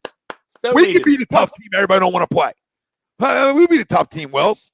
I agree. I agree. But I mean, let's be honest. We're young. Coaching's young. No, we're old in great spots. Quarterback's young. We're older in great spots. Our quarterback's young. Go, That's Coop. That's the biggest spot. Oops. Go ahead, Coop. Get in there. Give me the Young stretch. quarterbacks can play early, Will. Is he in? Yeah. I I totally agree that the young quarterbacks can play. Young quarterbacks who can run around sometimes. I totally agree that good young early quarterbacks on. can play. I totally agree. Good early on. Get him in. Yeah, he's in. Well, he said he's in. Listen, Just cash this. I'm going to jinx it. Cash this Matt Stafford MVP ticket right now. Just cash it. Yeah, look at you. Don't do this tonight to me when I got him in a suicide. Don't you? Can you wait till the game's over? You know what I mean? Terrible. Can you at least wait till the game's over? I said on his first touchdown to Van Jefferson, I was just like, will DraftKings cash this ticket right now? Oh, he's down. Yep, just like the fucking Super Bowl. He down. Fucking Super Bowl right there. Oh, son of a bitch. It's all because Greg was talking. They hyperimposed his knee to the ground as soon as Greg started fucking talking. This is true. Fuck you, Greg. From me. But listen, we know a couple things. Daniel Jones fucking stinks. Okay, we know that. We don't. Patrick got hurt today. Yeah, so Heinicke playing. I mean, people want to tell me he can play. I'm not saying he can't, but he threw a couple nice balls today. I thought they were going to come back and win. I would slow down until he shows it more. Do you think they go? I know they tried they tried it in the all season, but do you think they give Cam a call with the relationship with Ron Rivera? You know, probably has a very similar offense. I hope they do. You know, or do they call Chicago? Cam Newton fucking stinks for Big Dick Nick. They're not gonna call. They're gonna have Taylor Heinicke play until fucking Fitzpatrick's healthy. What happened though? I don't think it didn't look that bad. It looked like he blew out his hip. I mean, he blew out his hip. He didn't break his hip, Greg. They said it was old. Like he's an old guy. He had a strain of some kind. Like he blew his hip out. I mean, he blew it out like you just said blew out his hip. He said blew out his hip. It's like he's a fucking grandpa. Is that? Well, he is 90. Redskins called and they offered me like $100 million. I'm like, nah, I gotta think about it. I'm good. Like, you know, like you're a quarterback and the fucking Redskins call you. You're like, I feel like I'm gonna snap something. Like something's gonna go wrong. Something's gonna fall the fuck off. You know what I mean? Like, I misspoke earlier. It was 3-0, and then like I'm doing this while on a baseball field and I'm watching it through like a Facebook group on my phone. But sometimes you got to just like I peeked in. I was peeking at times, and I thought it was 6-0, but it was 3-0. And then we scored a touchdown, and then it was 7-6. So that's the only thing I misspoke on. I mean, I misspoke on a lot of things, but that's one thing that I know that I misspoke on. So, Fitzpatrick is believed that somebody. You don't even have to acknowledge it, Tom. Just keep rolling. Yeah, I'm an accountability guy, though. You know what I mean? I'm willing to take one and say, listen, I got to do a better job. My Andy Reid. We're in Andy Reid mode. But listen, time's yours. Time is yours. Next week's a big week. Next week's a tell me week. It's a big week. Big week. This is a good week. You really play great football today. And next week, you go find a way to win a football game next week. Granted, you're at home, but you go find a win against a tough football team and a good one. I think this city might blow up. Like, I think this city might blow up if you win that football game. And I know it's only 2-0. 2-0, we're going to be happy. I think people are going to be they're going to be handsy. When they're out and about, they're going to be handsy with you. You're going to get handsy with you. But to that point, it's like we always say, right? If you're going to be a good football team, you got to beat up on the bad teams, which we did today, and then you got to win your home games even against good football teams. And that would be next week, right? That would be next week. So that would be your recipe for having if you're a good football team. Beat up the teams you should and win your home games, regardless of who they are. To that, right? So it would be a good start. Yeah, and add on to that, right? Like to add on a step further to that. I'm not asking for close games, but not everything's going to be a blowout in this league. So you got to learn how to win those types of games, which are the hardest ones to win. So, like, I expect next week to be a dogfight. So, if you're in a dogfight, are you able to show us as a fan base that, okay, we're young in spots, but we're able to win these close games. We're able to make them big plays in big moments, right, to show me, hey, I'm deserving per se of a team that you should expect to be a playoff football team. Yeah, absolutely. I mean, that's the big thing we still have to see, Tommy, is like them in big spots. Make a big play in a big spot when you're down 4, with a minute and a half left. Can you go down and score a touchdown to get the win? Big plays. And I'm awaiting it. Let's see. Let's see what happens. Don't get me wrong. I didn't need a close game today. I'm happy with blowouts. Listen, today's a buffet. Today's a buffet. Everybody gets a taste. Everybody, circle the block. Everybody gets touchdowns. Today's like a feel-good Madden stats, pad some stats type game. I mean, it is. And you did exactly what I thought you could do offensively. Like I said, I thought they could score 30 offensively because their defense is atrocious, right? And I think we have a pretty good offense. And I think we have explosive pieces. And I just didn't expect 6 points defensively. Like, you could have told me 32-24, and I would have said, yeah, that sounds about right. But 6. I mean, again, I'm not saying we're the Ravens team with Ray Lewis, but, keep this shit up because this is going to win you a lot of football games. You make adjustments like that, you shut down an offense that can score at least, regardless of their offensive line. I know they're beat up, and they're young, and they're not good, but you still got to go take care of business. Absolutely. Yeah. I couldn't agree more. They still get paid to play too. You still got to go get the job done. It's after week 1, it probably, they probably asked the other guys to answer because I kind of know Tom's answer, not because he's all jellied up or he's a fucking homer. I don't think you believe in I don't think you would ever say that the Cowboys are any good. But after Thursday and today, I'm not saying the gap isn't close, but where are you guys at on that? You know what I mean? I understand 0-1 and 1-0. That's they obviously played the defending champs, and it's a good defense, and they looked really, really, really, really good on offense. You know what I mean? You want my honest answer? He was taking that away from him. I know you think they're atrocious on defense, but I mean I don't know. I think they can be good on defense. I think their biggest hole is their tackles to me, and can they be good enough? Because they have the pieces per se. Their secondary can be good. They're young, but they can be good. They have high picks there that have pedigree, so they can be good. And I was the first guy to tell everybody back in the day their offensive line was the best in football. I'll give credit to the Cowboys where it's due. That looked great. And they got fucking Weapon City. So, I mean, be ready to get in the shootout. Be ready to go because that's what you're going to get in when you play Dallas. And can their defense get stops? Can their defense get takeaways for them? That's going to be a difference maker for the Cowboys because their offense is going to keep them in every fucking football game they're in. There's no question in that to me. And I think our offense is a step below them sweeps, right? But I think our defense is better than theirs. So I think it'd be it's an interesting fight. Not saying that we're definitely going to win. I just think that's like a good matchup to me. My answer is they're better than us. I mean, it can change throughout the year, obviously, but right now Dallas is a better team than we are. We'll see what happens. We play them in 2 weeks, right? So we'll see what happens, but I don't think we can beat Dallas right now. I think it's going to be tough. I will say this though for Dallas is how long is Zach Martin out? Because the other kid just got popped. He's suspended.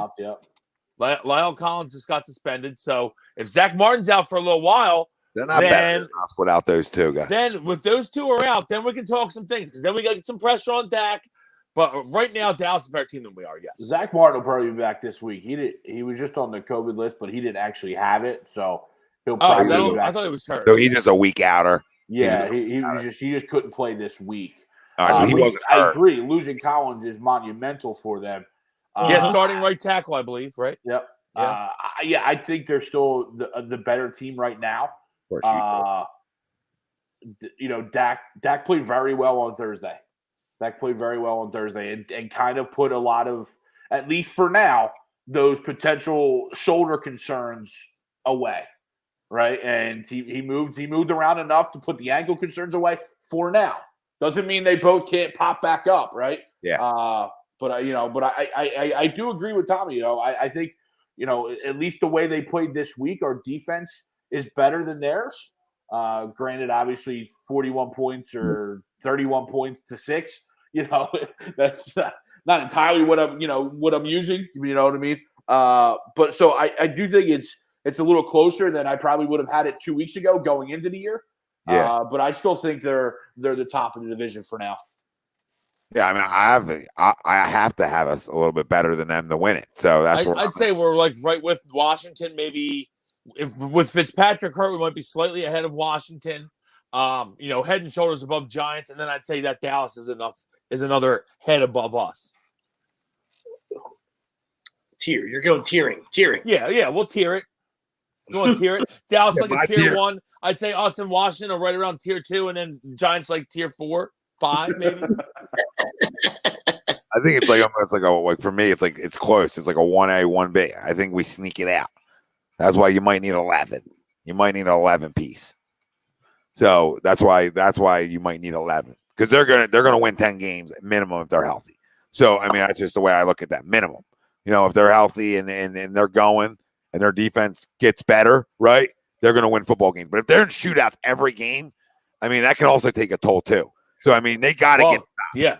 They can't be throwing Dak as many times as they threw Thursday. That's for sure. That's a the recipe for a disaster for them. I hope they do because it's a recipe for a disaster for them. Yeah. Listen, I'm not comparing the Falcons offense to the Bucs offense. I'm not doing any of that shit. But if Atlanta is not a team that's usually Matt Ryan's not a guy who puts up 6 points at home. That's not his MO. So I mean, that's the guy who can spin it around the yard. So you take that for what it is. I'm telling you that the Bucs offense is obviously 100 times better than the Falcons, but the Falcons offense at home has always been explosive. So I mean, that is what it is. I'm not saying we're better. I think we're better defensively than they are, and I think offensively they got it. They got the edge. So it comes down to the interiors. Who's got better fronts, and that's where you get in a little bit of a dogfight because I think both are really good. They just don't have as good at tackles as we do on the defensive side. That's the difference. Yeah, and to that flip side, they probably had the better linebackers. You know what I mean? Absolutely do. Yep. You're absolutely right, and that's the side of the ball that's ultimately going to matter because in a game like that, you're going to need stops. And it's who can make that stop at that time. Just want to clean up the Fitzpatrick injury. Believed to have suffered a hip subluxation, and he'll have an MRI tomorrow to determine if that's the case and how much damage it caused. The hope is nothing was broken. A serious injury, but they'll learn how serious tomorrow. I never heard of that one. Me either. So it's like I think that's almost like a dislocation, kind of. Yeah. It's not a fully dislocated hip. hip. It's like what fucking Bo Jackson did. That's not what that is, but it's not good. Yeah, I don't think it's a season ender though, unless it's broken, obviously.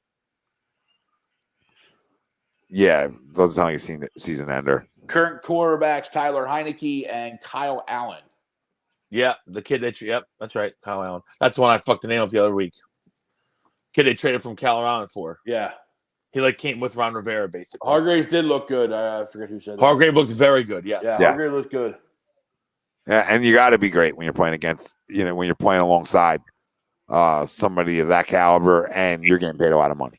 So, you're going to get a lot of one-on-ones. Time to win it. True. Very true. Oh, strip that shit. Get that out of there. Get that boy out of there. Give me that piggy. Give me that piggy. Yeah. Tristan, I mean, Atlanta's horrible. We still played really good. Exactly. That's how you take it. Absolutely. That's how you take it. Like we said, they're still in the NFL. We still got to go win games, and we're on the road. It's a big win. We understand that Atlanta's not good. Atlanta looked way worse than I thought they would. I'll tell you that. But also, we got to tip our cap to our defense of how we played in the second half because they couldn't do shit. Yep. So really, it's a great job. It really is. Listen, you won on all sides of the football, all levels. Everybody played well. I mean, listen, you don't look back at the end of the year and say, "Oh, I got to 11 wins. Look, I played nobody." You get the fuck out of here. You know what I mean? You play who you play, and you got to win games because you're gonna have tough games too. So, this ain't a league. This ain't a league to be like, "Oh, well, Guess what, guys? Atlanta's gonna win a couple games. They ain't gonna go fucking winless. They're going to beat somebody. Probably. Their offense is probably going to score more than 6 points a game. I would assume. Calvin really had 1,300 yards and 10 touchdowns. Let's not act like they don't got weapons out there. You know what I mean? And Kyle Pitts the 4th pick overall. So let's not act like they don't have playmakers per se, and they got a quarterback that's usually great at getting it to the playmakers. Just, I thought we won up front in the second half. We made it hard on them.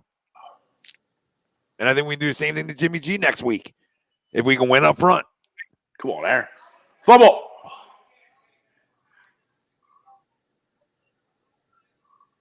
Dude, he just did the move from Blue Streak right there.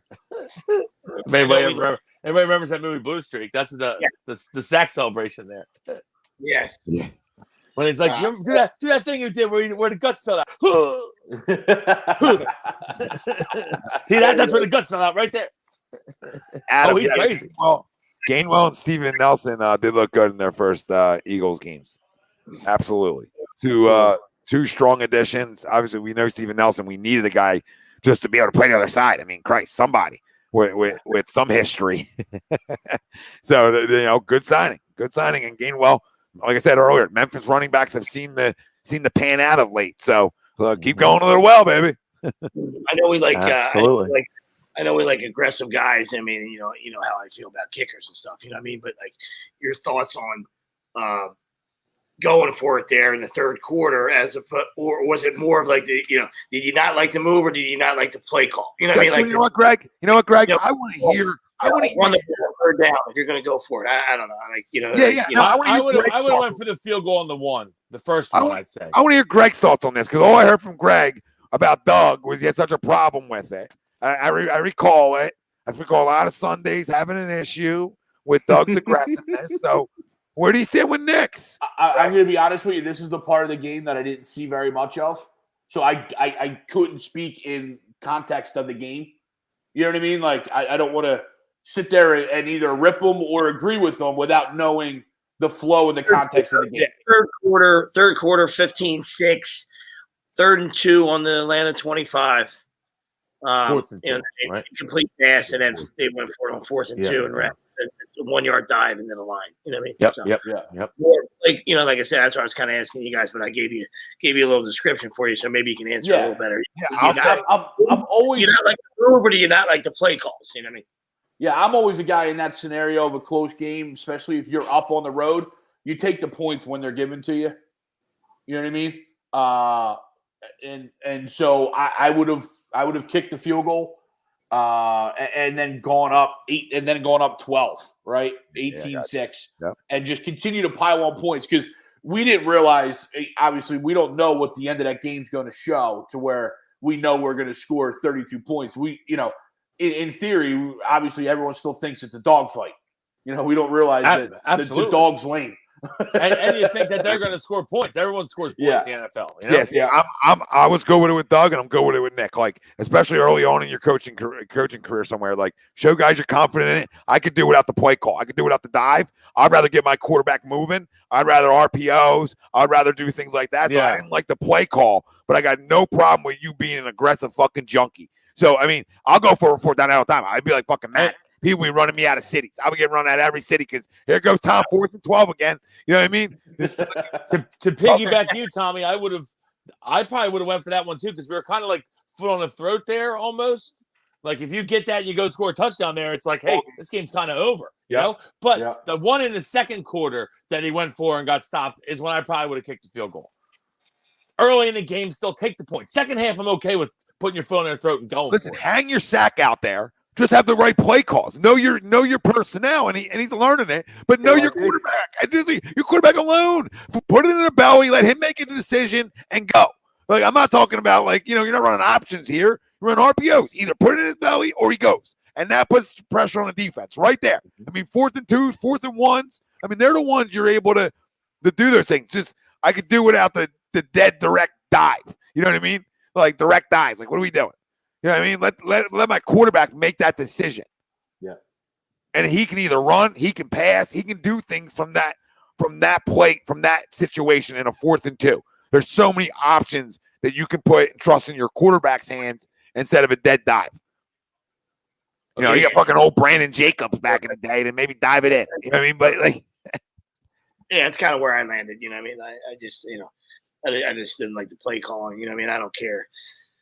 Be aggressive there, and trust your defense. I mean, I know it's, halfway through the third quarter, you know what I mean? And then obviously, I don't want to say the defense responded. Not that they did anything wrong, but they got, after that decision, that the ensuing drive for the Falcons, they got 2 monster offensive pass interference calls. All right, that absolutely killed that drive. And any momentum that they would have any momentum they would have had from a 4th down stuff, you know what I mean, in a 15-6 game, went away. And I think it was a big pass to, Pitts or something, and then they just had a couple offensive PIs on that drive, and that absolutely killed it, and forced the punt, and then the Eagles came back and scored a TD to put it, to make it 22-6, and bye ball game. Night.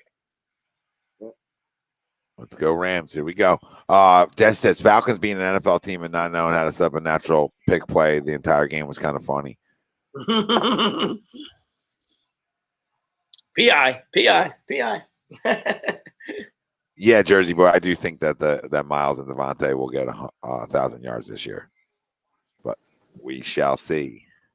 We'll see you. That was quick. That was whoa. Fucking StreamYard. Like a spirit Halloween, buddy. You're just popping up everywhere. Yeah, it's unreal. It's every week. It's like 2 times the fucking show. I gotta go get this computer. I gotta go stop over Tom's. Miguel says our linebackers can't tackle. We're in big trouble with Kittle coming into town. Well, I mean, I don't know. Kittle had 4 catches today. We covered Pitts pretty well today, and I thought the second half they had tackled much better than early in the game. I'll say that. Yeah, sometimes early you can be in like a little too aggressive, right? Right. Yeah. Sure. I mean, a little too pumped up. The adrenaline's getting going to you. I mean, they gashed us early. Let's be honest. Mike Davis and Cordell Patterson gashed us early, but we cleaned it up.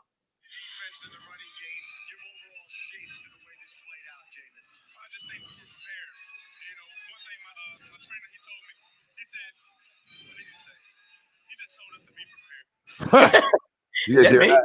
Here, James. He said, what did he say? He just told us to be prepared.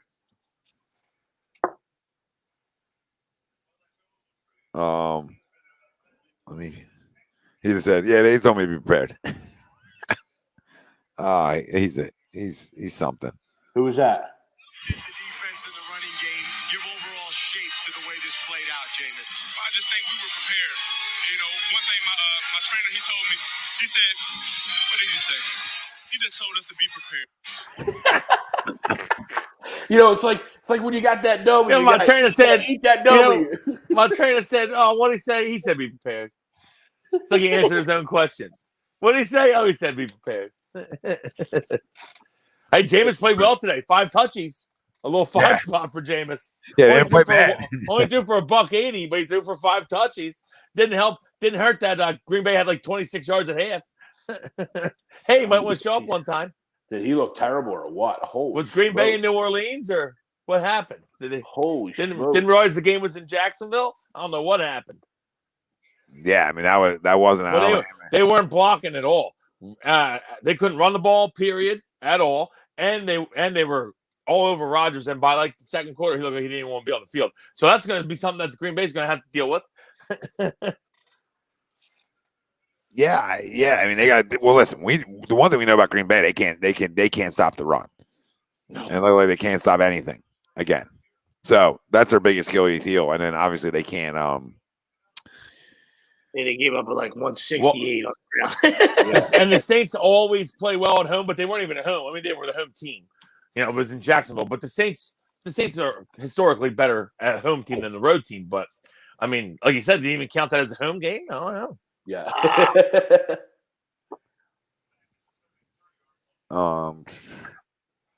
Yeah, crab legs tonight, Jesse. He's dabbling. As you should. 5 titties? 5 titties? Yeah. 5 TDs. And guess what? The New Orleans had no I don't even know who the receivers were that were playing. I think it was Marquez Callaway, Who did nothing. Deonta Harris, and what's the other fucker's name? And there's just all red zone touchdowns, which is, I don't take anything away from it. It's awesome. You know what I mean? Well, But, Deonta Harris was a 60 yarder. He had a big bomb. 60 piece to Deonta Harris. 55, I got you. He threw some nice Juwan balls. Johnson. Juwan Johnson, that's who caught 2. He was a tight end, I think, though. He went to Penn State. Oh, yeah, did he? He's a local kid. But I mean, it's just, that's TDs are TDs. Great job. It's just funny. They only completed 15 passes. When you see the numbers, it's just kind of funny. It's like 3 for 21, 3 for 18, 1 for 14, 1 for 10, 3 for 8, 1 for 5, 2 for 72. It just, but 5, but most of them were TDs. That's great. Saying, it looks like Jamar can catch. So maybe there's a. Crab Legs has always been a compiler. You know what I mean? He usually compiles, because they're down 38-0, and from his doing. You know what I mean? Where 3 pick sixes and it's 24-0 before you know it, and it's compile city. You know what I mean? But hey, maybe he got his eyes checked and re-upped. Get some crab legs, crab legs buffet, and there you go. I would assume he's going to have a decently good year because they're a good team. He'll probably still make some mistakes, obviously, typical Jameis fashion, but he should have a decent year. Yeah, Sean Payton's an offensive monster. Yeah, and they'll use White Lightning every once in a while. He was in the game a few times today. Old Taysom, who I like. And they still, obviously Michael Thomas is hurt, but they have good players. They have a good defense, and they're well coached. They'll be good. And they have Atlanta in their division, so that's 2 wins. Who'd you say? I said they have Atlanta in their division, so there's 2 wins. That's Dub. That's Dub City. Name. I mean, he didn't look. I mean, I thought he only needed Frank. I don't know. No, he did not look. He did not look great. Seattle came in and played really well on the road, which was something that they usually do. I think Russell Wilson is now 10-1 on games in the East. Yeah, East I don't Coast, know. I guess, whatever. Like I said, I would protect Carson at all costs when he was here, but last year was an atrocious year, and you hope for the guy because he's a good dude, like he figures it out. But I mean, it's not. It didn't seem like it didn't seem like their defense got many stops, but you also got to score points in this league. Yeah, you do. Didn't look like he was spinning all over the yard. So we'll see. One season. Sacked 3 times and he fumbled again. So I mean, it's just par for the course for him. Hold on to it too long, or and then put it on the carpet. So absolutely, Sweets. Crazy. Chicago has all 2 running backs for his 2 leading receivers. That's always fun. That makes for a tough offense, though. You know what I mean? When both your running backs are your leading wide receivers. Check down. Check, captain, check down. Yeah, you like to get your receivers involved a little bit. It's a passing leg. Love for them to dabble. Just dabble. A couple big grabs. Be really fun. Oh, Sony Michel sighting. Oh, yeah? Yeah. Greg, yes, all 3 wide receivers scored in that good games. That were the rookies, early ones. I mean, not the Giants guy because they can't throw the fucking football. You know what I mean? They can't throw the football. So it's just atrocious. He runs hard. Who? Darrell Henderson. Oh, yeah, he does. Darrell Henderson. What up, young Das? Darrell Harry and Henderson. Young Doss. What's up, brother? Cooper Kupp here, please, in the scene. Delicious. Just get in the end zone because I'm playing the kicker. The first touchdown got me on all that I needed. So I would love a little Higbee in my life. Oh, they went. Where do you guys have him after this? Greg, normally I'm not a piggy. You know what I mean? Got to be a piggy tonight, only because I just saw Q pop up on Josh Jacobs. I got Josh Jacobs, and it's like he's got a little illness here. So, COVID. Nah, they said it was Delta. They said it wasn't that. They just said, I don't know. So I don't know if he's going to play tomorrow. Well, me and Tommy are in a battle. I didn't want to bring it up, but I think I have a 15-point lead, and he's got Ravens tight end. So if Mark Andrews wants to catch a little case of Cove, I'd be okay with it. I would like for Mark to not and maybe a little 10-piece, I know how this goes already, Tom. Okay, I'll be at work. The first pass of the game will be Mark Andrews touchdown. I'm like, oh, here we go, and here we go. Start it up. Where do you guys have the Eagles after this? The Nick ass. The Niners, Cowboys, Chiefs, Panthers, Bucks before the schedule cools off. The Niners, Cowboys, and Panthers are games that you think you have a chance to win, right? A chance to win. The Chiefs and Bucks are they're the ones. Yeah, I mean, I haven't said 2-4. I still have us at 2-4 even with today's win. I think we have a shot to be 3-3. But I think we're going to lose one of those games between either Panthers or Niners, which is a game that we would hope that we would win both. But I think we'll lose one of them, and I think we're going to lose the other 3. Yeah, disagree. I got Niners, Cowboys, Panthers, Dup. Yeah, I'm 2-4. Chiefs. So you guys 4-2. I'm 2-4. Tommy has 4-2. Then I have to. Borderline 1-4 or 1-5. Stop! You fucking stop 1-5. Oh my god, I'm smelling 4-2 even more. Maybe he wants it. I'm smelling 4-2. The Niners are a good football team. We saw what the Cowboys can put up. Look, I know both obviously the Panthers and the Panthers are at Carolina. If I got 11, I can't be worried about all this. You know what I mean? We understand what you have. I'm just saying. We understand. Look at the schedule. we're just doing an eye check here. Yeah, who the fuck? The Niners are good. I got you, but it's a winnable game. The quarterback stink. I didn't say it's not winnable. I would say that the Chiefs. I would say the Chiefs is winnable because it's at home. Cowboys tough game, obviously. But then I'd also say, maybe it's not. they got a guy named Pat. Decent player. Panthers fucking stink. Guess what? You can beat Kansas City because you need to keep him off the field and run all over them. Cleveland stopped running today. I don't know fucking why. They also shot themselves in the foot a ton, but yeah, you can beat KC by running all over them. Yeah. No, you can't. And it'll be at home, so that's a possibility. But let's be honest, we'll be underdog in all those games he just popped up right there. We're going to be underdog in 4 of the 5, guaranteed. Good. I'm winning 3 of those games. 4-2. 4-2. Love it. Remember it. Just remember it. Just pass it on. Whatever take a couple hits, pass it to the kid. I like a couple hits too. You call passing. I like a couple hits of it too. You call passing, or you can talk about winnable football games. I'm not out here saying we're beating the Chiefs. I'm just saying what you're smoking. I want to hit it. You're talking about being able to beat the Chiefs. I didn't even go there. I'm not even getting a home game. It's a home game. Touchdown. I was open. Come on, Matthew. Higbee?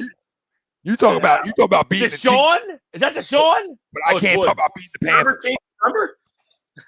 We can't beat the Panthers. The single-digit numbers are fucking me up, dude. Toe tap. Got him. You're an idiot. How about the single-digit numbers on defense? They've been fucking me up. It has. And Jalen's been all over the field. I'm like, that's the only guy I know right now is 5. Yeah.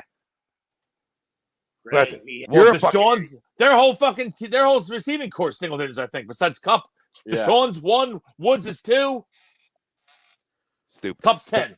Wait, listen, you're an idiot because everything you said. Please tell me why. Because you can't say, we got a chance we can beat the Chiefs, but we can't beat the Panthers. Get the fuck out of here. I didn't say we can't beat the Panthers. I said the Chiefs are at home. I don't care where it's at.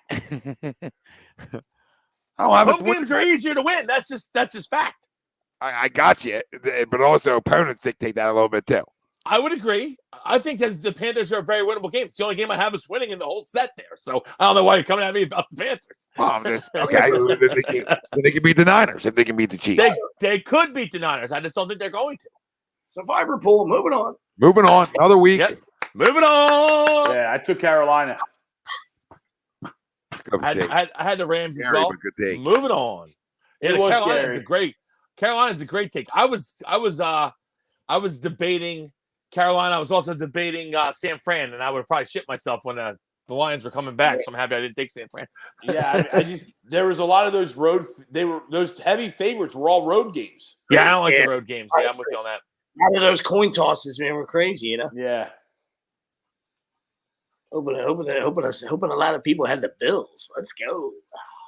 Yeah, a couple did in would. mine, which I don't know why you would. The one on there had like 15 people out today. Yeah, it's so stupid. Who would take the Bills? I mean, I get it, but like, what do you do? You're an idiot. They're playing Pittsburgh. Pittsburgh, pretty decent team. In case you're wondering, they got a decent coach. Not bad. Bills got to play the undefeated for like they were undefeated. Like, it was a whole year. Twice. You can pick them then. Yeah. Like, guess what? You pick the Bills next week when they play anyone. I don't care who it is. They'll probably kill somebody next week. Forget at home. Forget the Steelers with Mason Rudolph. This is the Steelers with Ben Roethlisberger. They're a pretty good team. Yeah, they're gonna play pretty. Their defense is pretty fucking good. They were undefeated for like they were 10-0 last year. 10-0. No, yes. I mean, come on. I don't even get it. It's a bad pick. If you pick the Bills, you're an idiot. I feel for you. Thanks for your donation to whatever suicide/survivor league you're in, and you're an idiot. Some of the other ones that just real quick that were in the one I'm in. 4 people had the Vikings. 3 people had Jacksonville. 3 people had Washington. They're trying to get cute. You know what that is, Greg? That guy's trying to get cute. Ooh, you can take the Jags here. Yep, good work. Good work. See ya. 2 people had Packers. And then on the road. Bills, Pats, and Colts all had 1. Yo, I got a guy that's got Atlanta in this one. Good pick. See ya. A lot of Rams. I had 2 New Englands. Yeah. A Buffalo. Bunch of 2 New Englands. See ya. Wanna beat you. Yeah, so that's it. But that's a rule I have right there with the New England. That's just a dumb pick because it's a division rivalry game. Why would you ever pick that game? Stay away from that one. Yeah, don't listen. I won't take a division rivalry game unless I absolutely have to. Like, I'm out of teams. Yeah, it's a big It's big. Knock guys out early. Get some out of here. Yeah, get them. Get rid of them. Get 5 or 6 out. I was hoping that San Fran was going to blow that game. That'd have been awesome. Yeah, that would have been big. That would have knocked a bunch of people out of this one. I mean, the Rams. I would assume Rams and San Fran were the top 2 choices. Yeah, Rams and San Fran. There's a lot of the Bucks on Thursday, which is another dumb choice. Yeah, that's sweat. I mean, you got by the skin of your teeth, but dumb choice. Yeah, you're sweating that out. Ooh. Yeah. Oh, when they're losing, you're sweating it down the fucking big time. Look, next week is an easy one. I mean, it's right in front of your face. It's an easy one next week. I didn't even look, but you just tell me. The Browns. He said Niners. Browns.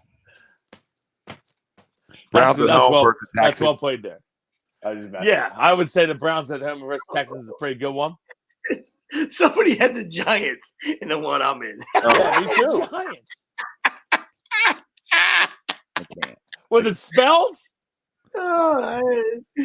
That's awesome. That's fantastic. Love the donation. Somebody had the. Thanks for stopping in. We appreciate it. How's Tony feeling about them Giants? Somebody had the Bears. Oh my God. Who takes the Bears? So it looks like somebody had the Bears. That had to be a fucking Falcons. Man, this is beautiful. Niners -3, over under 49. Home dog. Home dog. I knew it was coming. Let's go. Home dogs.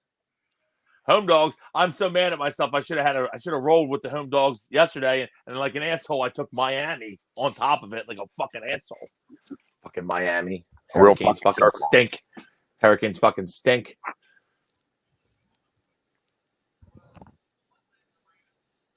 Scumbags.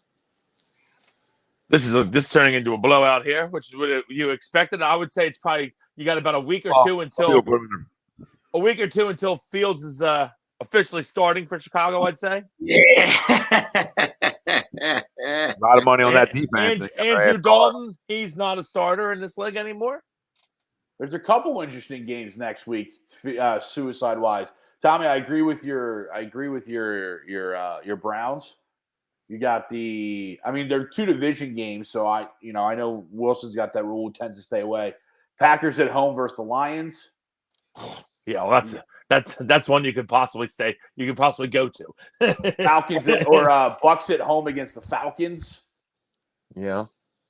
Steelers at home versus the Raiders. We'll see what the Raiders look like tomorrow, but yeah, I'm leaving Cleveland. I'm leaning Cleveland, but that Cleveland Packers sounds one is like it. that Packers one is. I mean, I would think the Packers are going to roll the Lions. Yeah, come back. Yeah, out after that performance, I would think their Packers are going to roll the Lions. Yeah. Then now you start finding those teams where you start picking on them, right? You know what I mean? Like whether it's the Falcons, like or Jacksonville, you just pick whoever's playing them. Mm-hmm.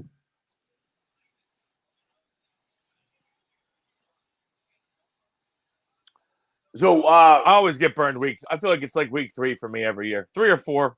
I'll get burned week 3 or 4. It'll happen. What? Usually the fucking Saints. I swear to God, I can't make it up. I should just not pick the Saints because I swear to God, the Saints doesn't matter. They can be a 37-point favorite. They'll lose the fucking game. Doesn't matter. Hate the fucking Saints. One or two guys from either side of the huh? I was just talking out loud. Hate to Drake. Hate the Drake. One or two guys from either side of the football for that you thought had a really good game, star of the game, maybe one each. I thought Hargrave had a great game on the D line, especially in the second half. I thought Jalen Hurts had a great game. You couldn't ask more for the kid. Sweeps. One on each side. I'm sorry. Yeah, one on each side.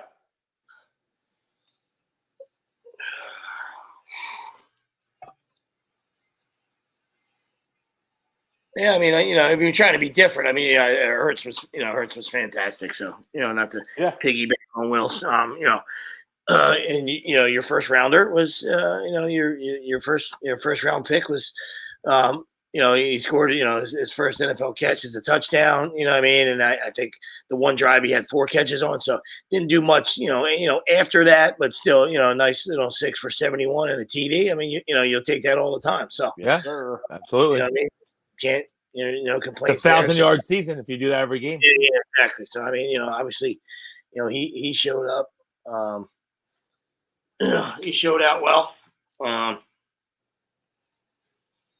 then like you said, Hargroves was able to put his hand in the dirt and pick up some sacks. You know what I mean? But probably on that side, I would just probably on that side, instead of going collectively, I'm probably going to go defensive coordinator. You know what I mean? I just I thought they had a great game plan and especially early on getting kind of punched in the mouth in the trenches where Falcons were doing anything they wanted on the ground.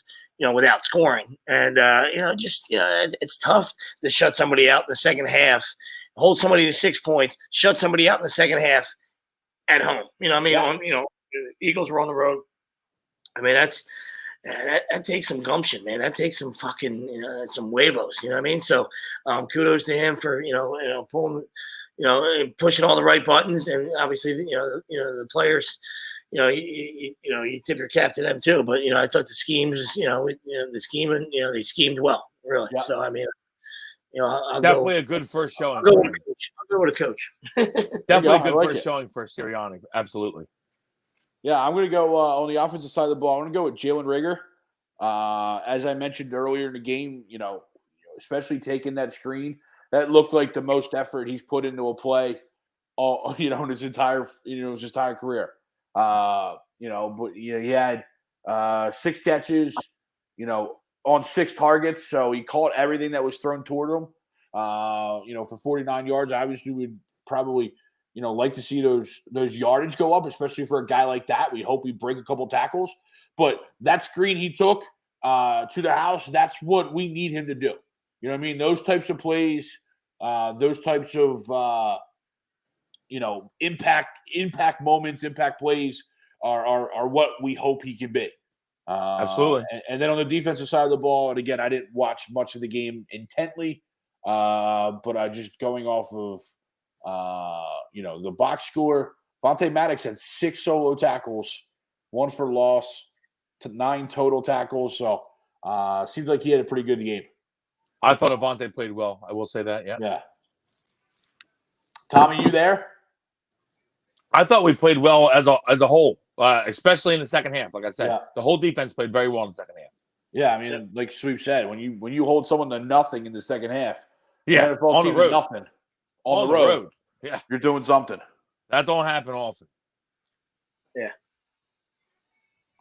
absolutely. Kudos. That should be a lot of attaboys and high fives and handshakes and ass pats and rock paper scissors battles. I currently have less than a 3-point lead.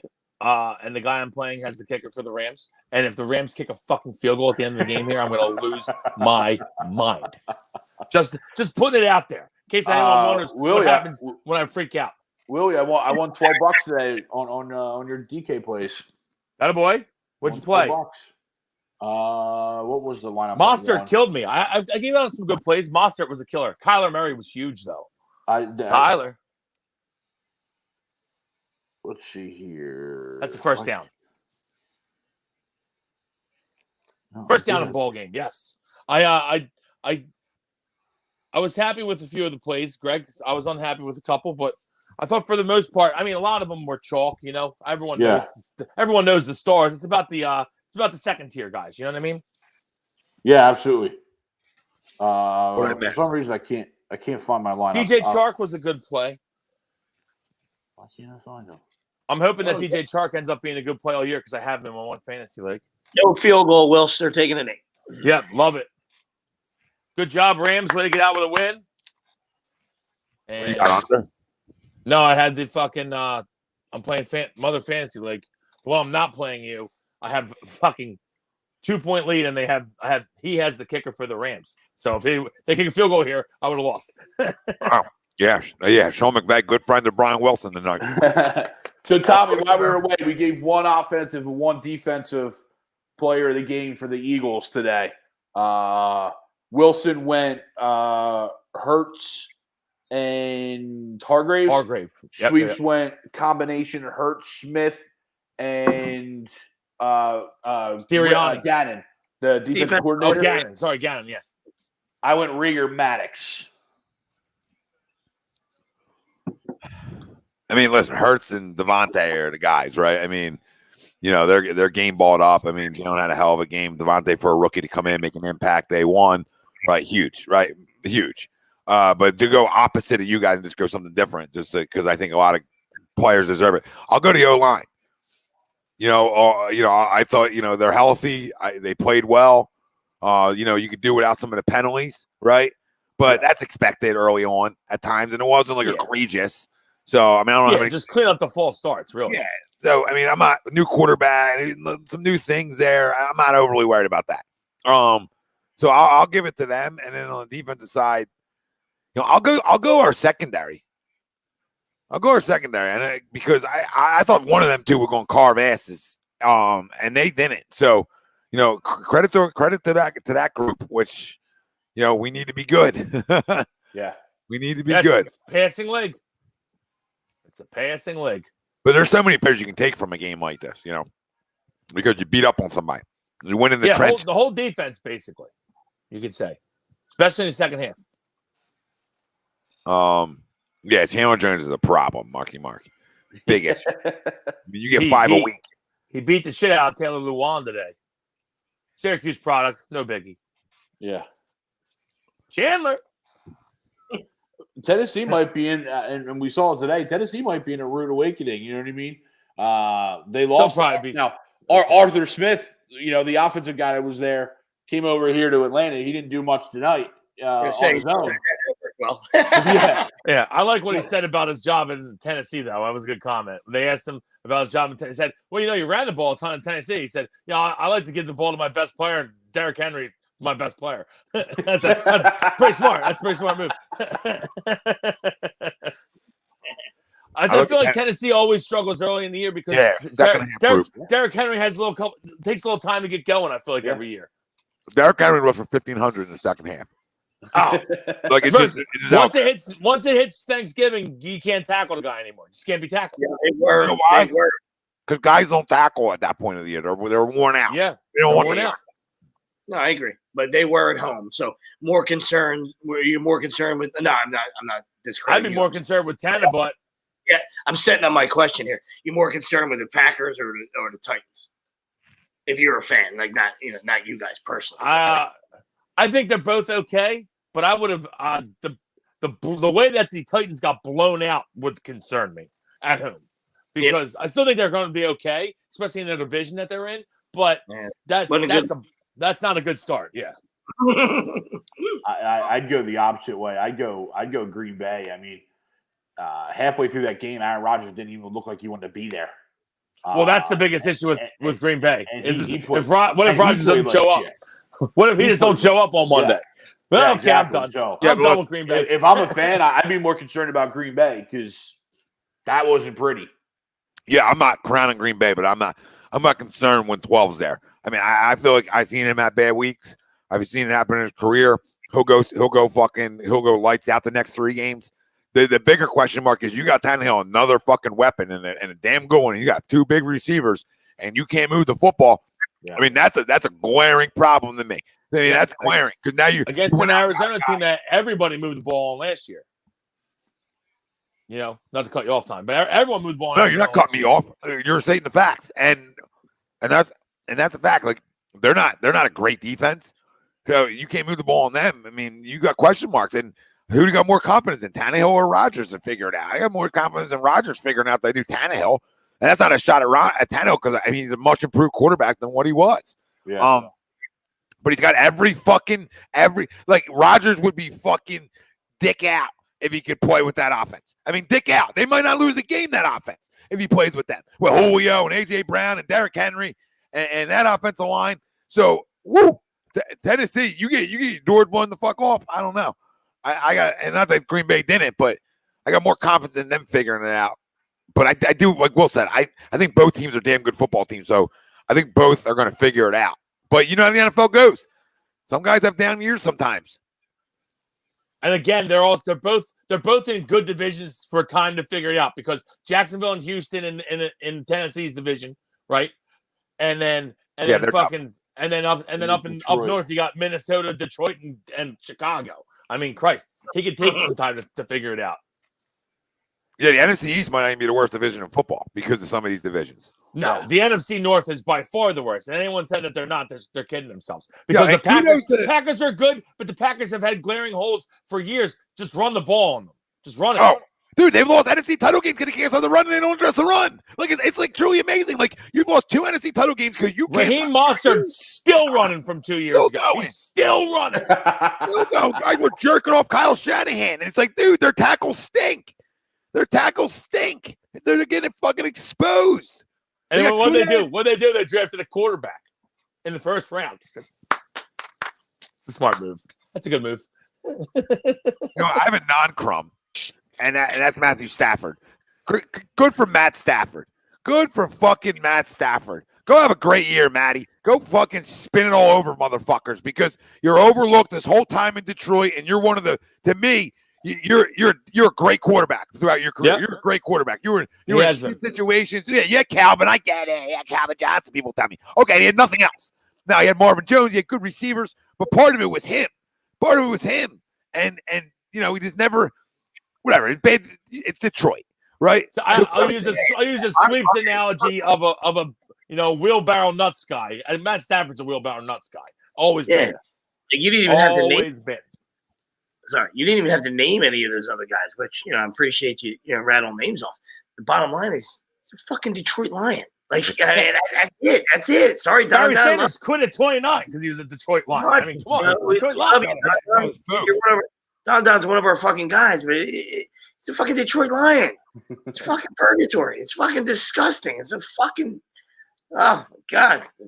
Get the fuck out of here. The organization makes 2 of the all-time greats retire early. Thank you. They've always had good. They've always had good offensive players my whole life. I feel like Detroit Lions. Back when I was young, it was Barry Sanders, Herman Moore.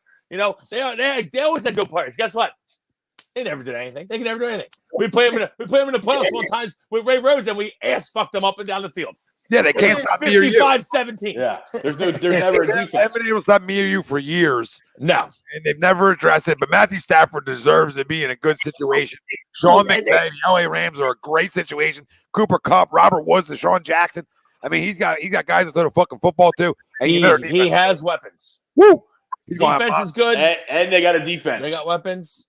He's have a monster in a great spot to have a big year for sure. Because Chicago's defense isn't atrocious. They got He's a lot also of in probably the toughest division though too. NFC West probably the toughest division. Oh, absolutely the toughest division in football. Mm-hmm. I mean, unless you want to say the North in the AFC, but what's that? Pittsburgh, Browns, Ravens. Yeah, that's not bad. Cincinnati. That's a decent one, yeah. It's not bad. To me, the West, though, I wouldn't be shocked if any. You could tell me right now that San Fran's going to win the West, and I'd be like, all right, I wouldn't be shocked.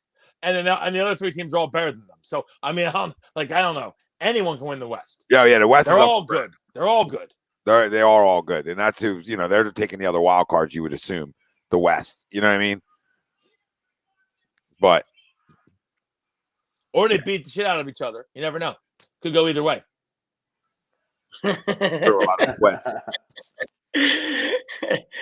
Throw an octopus on the ice. I see you, Jesse. I know. I hear you. They did okay. Yeah. They did all right.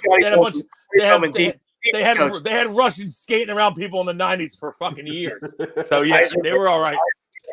Eiserman and Scotty Bowman, they're decent. Yeah.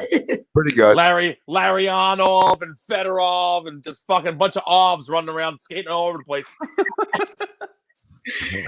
bunch of guys with V's in their names skating all over the fucking ice. Somebody fucking hit the hot dog. And then when Chris Oscar got bad, they said, "Hey, bro, Nori, want to come get in between the pipes over here? What do you think? Think you can come over here?" Jinx, I do think that does seal it for him, Jinx. Oh, and he had Hatchet. Not Brodor, Hatchet. I'm sorry. Yeah. I meant Hatchet. Yeah. The Dominator. Yeah, sorry. Not even a hockey guy. I'm with you. I got you. Yeah. my melt. It's because you have the Syracuse hat on. That's why. Oh, yeah. Seattle's good, Jesse, because, I mean, when you're Russell Wilson, you're in everything. Yeah. How about a good question? I got a question for all you guys. Who was the most impressive team for you this week so far? Yeah, what up, Sam? What up, CJ? Go Birds. Go Birds. It was such a weak video, by the way. It was very tame. The Eagles usually put out pretty good videos.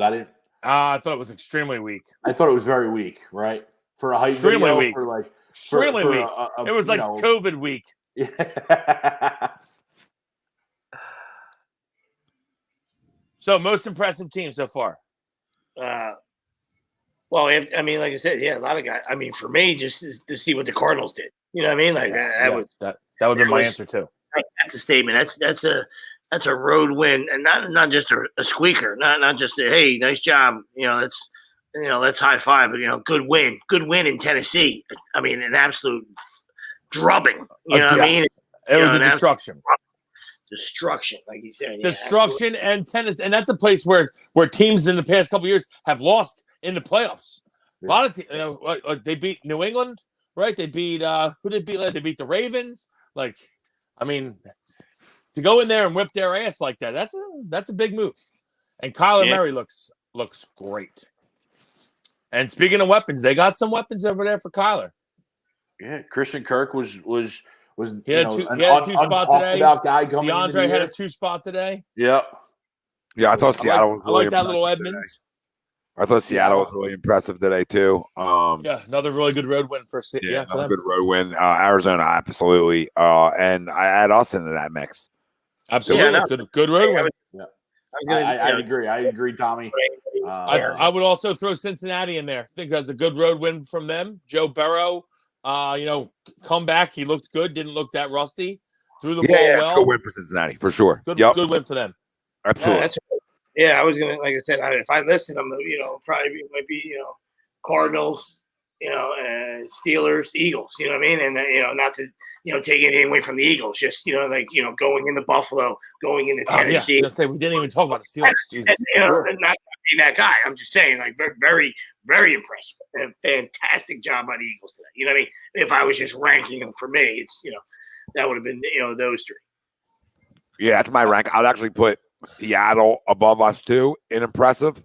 So like those three, Seattle, and then us like fourth in terms of like impressive wins because they all went to places beat playoff football teams. You know what I mean? Yeah. We didn't beat a playoff football team, but we went. I'd probably put Miami right there too. That's a good win for Miami. I'm gonna throw Houston in the mix because I don't think anybody thought Houston would put up 37 points in a game ever. Maybe the first 4 weeks combined might not have scored 37 points. Yeah. Granted, they were playing Jacksonville, so I'm not going to rank them high in the list. But to come out and score 37 with Tyrod Taylor is they fairly got impressive. a bunch of veterans though. Absolutely impressive though. But Tyrod Taylor, you think veteran guy that at least knows his way around the league. Mark Ingram, veteran. Fucking veteran. Yeah, but a team that won't get much love, especially in that category or that question. You know what I mean? So, I agree. Good call, though. Hey, I thought that Jacksonville was probably going to beat them. They stomped the game was over by the second quarter. They stomped the piss out of them. And I think you got to throw the Saints in the top 5. You know what I mean? Yeah, that's a statement. Absolutely. And listen, what did damn. I drew a blank on that because I was watching the highlight. It's because Devonta's on the screen. I saw it. I see you. Sun talk. Tommy had his little pink thing out. Did Lawrence get beat up? He threw 3 picks. That's fun. Threw 3 touchdowns too, though. But I mean, yeah, he looked that bad. He made a couple bad throws, but they definitely got after him a little bit. Yeah, he got sacked once. Yeah, sacked once, 3-3, like Will said, and 332. 332, threw it 51 times. Not a great beat. Well, I was going to say, to me, Urban might want to Meyer run the ball once or twice. That's the guy to me. I thought that James Robinson, that's why I actually like Jacksonville today. I thought that they were going to run the ball well with James Robinson. I think at one point, Trevor was like 9 of 13, and they had attempted 1 running play. What are we doing? You got to run for QB. They're running QB against a terrible fucking defense. What are you doing? Did Robinson get hurt? Because, 5 carries. He just didn't give him the ball. Carlos Hyde had 9. Sweet. They just didn't give him the ball, dude. Didn't give him the ball. You know what I mean? Carlos Hyde's. Doesn't make any sense. Yeah, that doesn't make any sense at all. What do you guys got crumb-wise? I'll go first because I got one, and I know my phone's probably getting low battery. Mine's Florida State. So we're good. Florida State. What a terrible loss. I saw EJ Manuel. I'm not sure which station EJ Manuel is, but he's like a SEC. Through ESPN. So he was going nuts last night, and he has every right to be. He said, "I'm embarrassed as an alumni of the team," and he's right. You can't. First off, 6 seconds left. Jacksonville State has 60 yards to go. You know they're throwing. How do you not have guys back? You know they're throwing a Hail Mary, which it was almost not even a Hail Mary. It was like just a couple go routes. They don't even have guys back. The guy catches it at the 15. Okay, now there's 2 guys there. You got to tackle the guy. There's no time on the clock. No one even gets a hand on him. Walks in the end zone for a Jacksonville State win at Florida State. That's an embarrassment. I'm not even a Florida State fan at all. I actually love the fact that they lost, but that's embarrassing. Maybe they should have hired embarrassing. Maybe they should have hired absolutely embarrassing. I understand that Mike Norvell, or whatever the fuck his name is, has like a he's trying to build a new program there, but it's just you just sunk it there, buddy. You're the higher prime. It's going to be even tougher now. That's it. It's an absolute embarrassing loss for Florida State. And if you're a Florida State fan, hide your face. That's embarrassing. Should have hired prime time.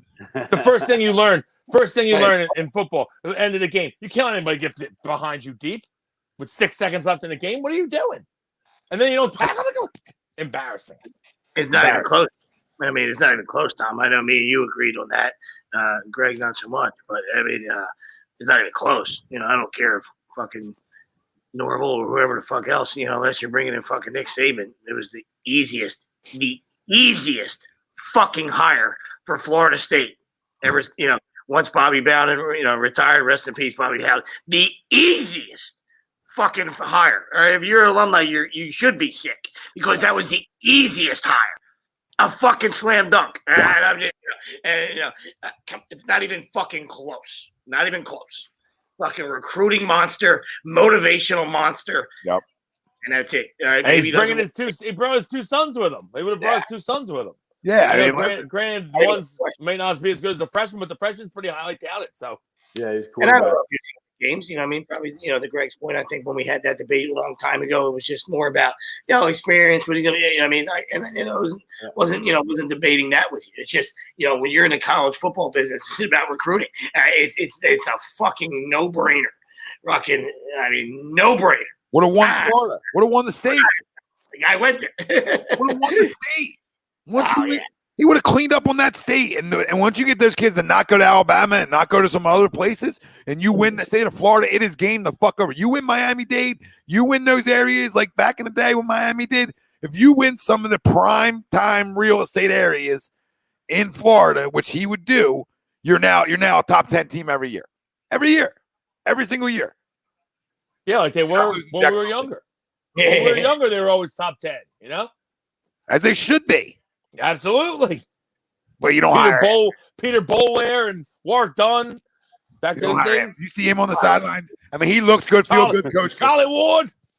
He looks good, feel good, coach good. Deion. Look good. Yeah. He had a shirt on that said, look good, feel good, coach good. Did he? I didn't see the shirt. Jesus Christ.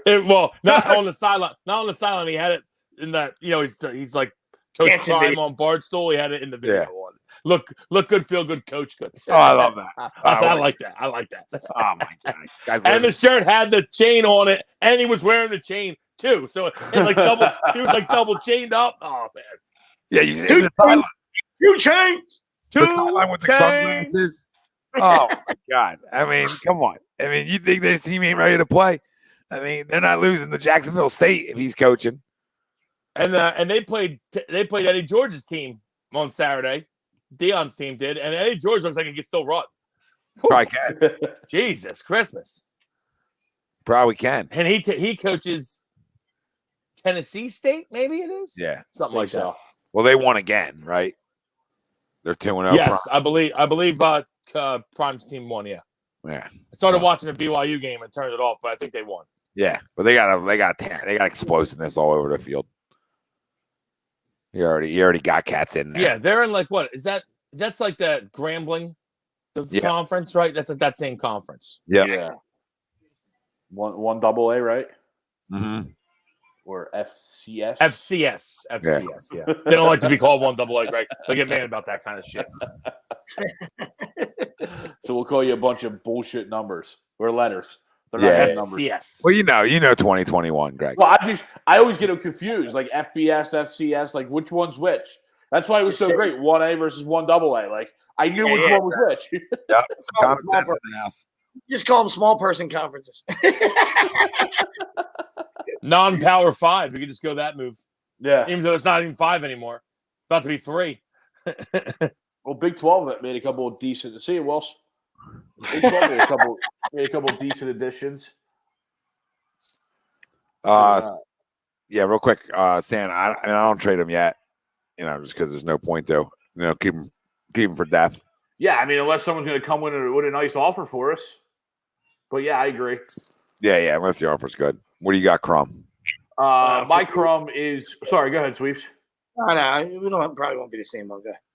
My Crumb is a combo: Dalvin Cook and Damian Harris.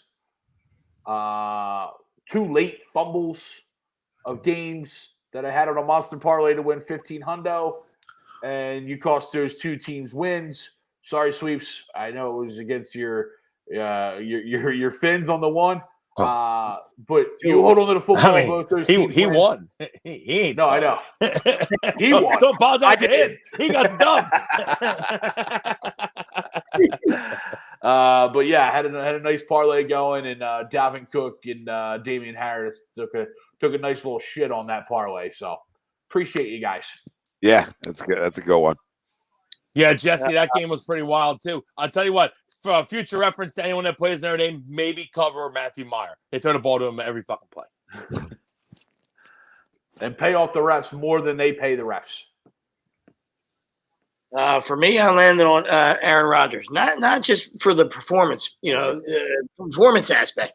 Just, the whole offseason saga, the diviness, I understand if you're not happy, just keep things in house or whatever. You know what I mean? Like, yeah, I know you've been there, special talent, Hall of Famer, first ballot, guy's fucking unbelievable. You know what I mean? But just that whole the way everything drug on, and maybe I'm gonna retire, maybe I'm going to show you some Instagram stuff with my lady, and we're out here, and it's just everything else besides football, and like you guys got no interest and stuff. And then in week one, I know we reported on time. You know what I mean? So you know, good job doing that because that's your job. Okay, and then you come out in week one with this performance, and like you guys alluded to earlier, you know.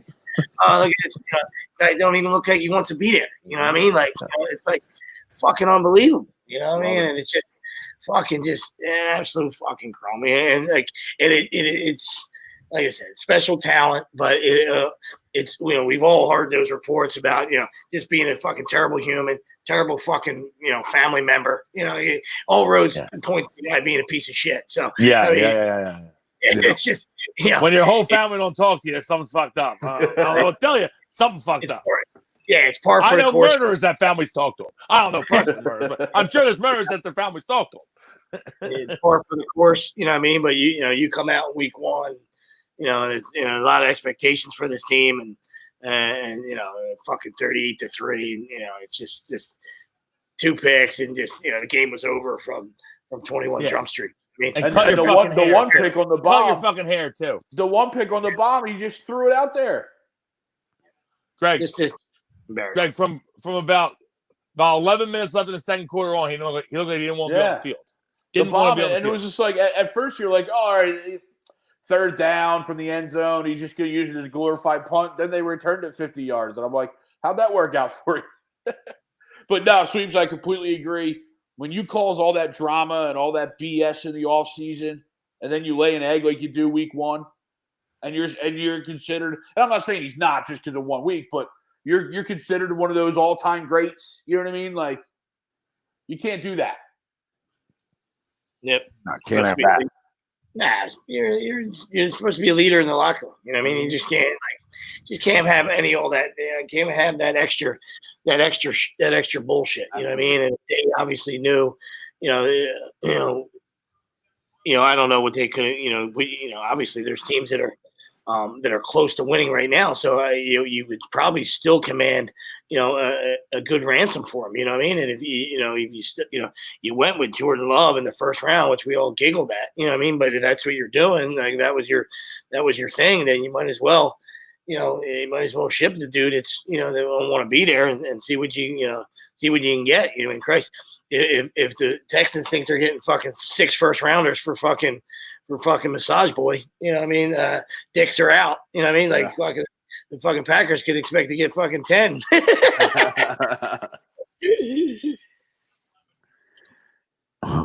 Well, one part of my crumb is Carson Wentz this week. Because all roads essentially led to Frank Reich, and that was his whisper, and that was his best friend. We heard him reports last year, and then he ends up going to Indy, which just you can't make this shit up. But same old things today.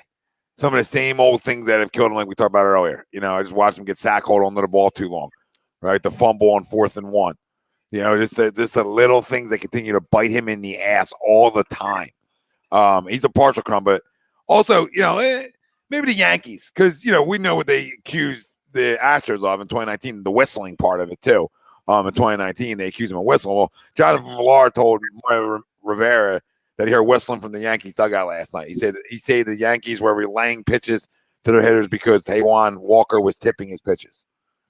So, they're all crumbs. Like, everybody points fingers at somebody else. Is really the crumb. Like, everybody does shit.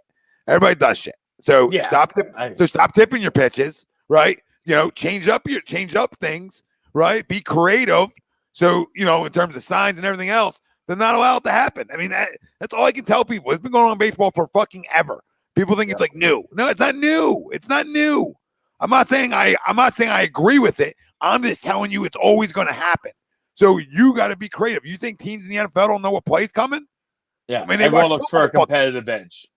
Yeah, they watch film all week. So you know what's coming. Can you stop it? Yeah, it's like we said. You think once November hits, people don't think that Tennessee's going to get the ball to Derrick Henry 40 times a game? They know it's coming. Yeah. A little tougher to tackle him, though. Just the whole point fingers, do the same shit, though, on your end, and it's okay when you do it. Yeah. I also would tell Jonathan Villard, then I would go tell your pitcher to stop tipping his fucking pitch. Yeah, somebody have a mound visit one time. You know what I mean? Maybe you go out there. Maybe you. Hey, Taiwan, we understand why you couldn't get any outs in Seattle. Tipping your fucking pitches again. Stop doing it. And first of all, sorry, I was letting you guys go, which, everything you said was well said. The problem with it, nobody ever said that shit wasn't happening for 200 fucking years, right? Yeah. Pitchers have scuffed balls. People have all kinds of shit has happened. Pine tar, George Brett, you got a little high there, a little past the trademark there. You're pull that video, Georgie going fucking bananas. You know what I mean? So shit's been happening. The problem was the fucking video bullshit. You know what I mean? Whistling, I don't give a fuck about whistling, dude. You might fuck up the whistle sequence. You know what I mean? Hey, guy's tipping right there. As long as you can see it, guys are gonna fucking, how about you play against a catcher? It's leaving his right leg open too much, all right, and you can see his signs, all right. There's nothing wrong with that. That's competitive on-field stuff. You know what I mean? The biggest issue, at least with me, and I can't speak for everybody else, was the video portion of it. You know what I mean? You're watching you gave me watching a fucking screen and translation. That's some bullshit right there. You know what I mean? That's where I got pissed. You know what I mean? I would never naive enough to say people don't steal signs. No shit, but don't be lazy about it. Don't be 2020 about it. Fucking work for it, you fucking cocksuckers. Yeah. Do it the same way they did it back in the 30s, Yeah. With true grit and work. Not a goddamn cameraman. That's what I'm saying. Cameraman and the buzzer on a chest. Who knows if that's allegedly? Allegedly, yeah. I don't need Altuve's fucking lawyer calling me. Allegedly. But anyway, they were the biggest belly achers. You know what I mean? So, karma. No, I don't say karma. And also for the Yankees, everyone. The Yankees have been on a little bit of a boo. Yeah. They need a good old whistle. Boys, they need it after this. Maybe the whistle will work out for them. Hopefully not. How are the shitty Cardinals are one back of the wild card? It's so fucking funny. How about Adam Wainwright? Shout out Waino, man. What a great year he's having. And also shout out Scherzer, 19th pitcher to 3,000 Ks. Very impressive. Yeah, shout out John Middleton for being a fucking loser. And I'm sorry. My crumb of the week is the Philadelphia Phillies. I didn't want to have to do this. This is a fucking train wreck. This is a joke. This is a disgrace. All right? Fucking Noah September, you fucking stink in September. Right? JT Realmuto fucking stinks. All right? I'm talking about all this money. There's two guys. There's like 3 fucking or 4 guys that actually played well this year. Didi's fucking stinks. Right? I mean, there's guys that absolutely are atrocious. Love Ronnie, but the everyday's gotten them. Right? We knew this. You can't play him 4 days a week. Play him 4. I mean, that's where you're going to get better, more production out of guys like this. This is where you got to be creative and have Freddie play days instead of him, and etc. Right? So you don't beat the guy to fuck up, right? Because he's better in I don't say limited capacity, but 4 or 5 days a week, right? And there's none of it, right? You have a lead. You haven't hit all fucking week, so you finally have a lead, and Ian Kennedy again. I mean, it is a disgrace. It's a disgrace. That's your bullpen move, you fucking losers. All right, Dave Dombrowski, go back to Nashville. All right, because all the stupid money, all this shit's a horse shit. All right, horse shit. It was the halfway in moves to the deadline again. And you're going without a 5th fucking starter. You're going bullpen games in fucking September. You fucking losers. In must-win situations. And it's not like our bullpen's the race. Exactly. Unfortunately, we have anybody that can pitch. At least they convince. We were saying that a month ago. We were saying that a month ago, in our chat before we even said it on the air. When they were doing the Ranger experiment, you know what I mean? You got to stretch them out. Everything was 3 innings in the beginning. Forget about the innings. It's the pitches, right? Stretch them out. Not that he was the answer. I'm just saying you wasted, not to extend this any longer than it needs to go, but you wasted an MVP season from Harp, for this. I mean, it's just absolutely. And he's still crushing, and we're getting nothing. We're getting nothing. Yep. Fucking somebody get on base. Fuck. And Odubel, if I have to watch Odubel play next year, I'll kill myself. Seriously, I can't. I mean, he's just the least of the guy I'm going to bring Who up. slides past third base when you don't even have to slide? What the fuck is this dude doing? Seriously. Yeah, listen, there's a lot of don't you fucking start up there. Don't start. That dude's fucking awful. Odubel's you think I'm defending him? Awful. You think I'm defending him? There's money guys on this team that got way more heat coming to him than him. Well, granted, I'm actually more, and who should be more embarrassed is Moniak and Hazley that we have to play this fucking awful Odubel. It's fucking joke. These two can't even contribute. Fucking joke. Joke. This is where we're at, Wells.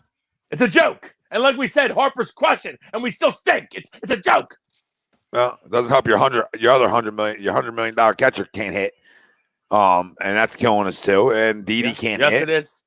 And it's been big spots for JT recently too, because no one's pitching Harper. Been a lot of big spots. Yeah, because they're not pitching to Harper. Today. So, I mean, he hit today. What the fucking do? He put one out the other night and he caved. Come on. Yeah. It's just bad. I mean, Didi 0 for 4 today, right? Brad Miller 0 for 4. I mean, Brad Miller's batting your fucking 4-hole in September. I mean, that ain't a playoff team. With all due respect to Bamboo, that's not a playoff team when he's got to bat in your fucking 4-hole, right? With the money around, like, it's crazy. It's crazy.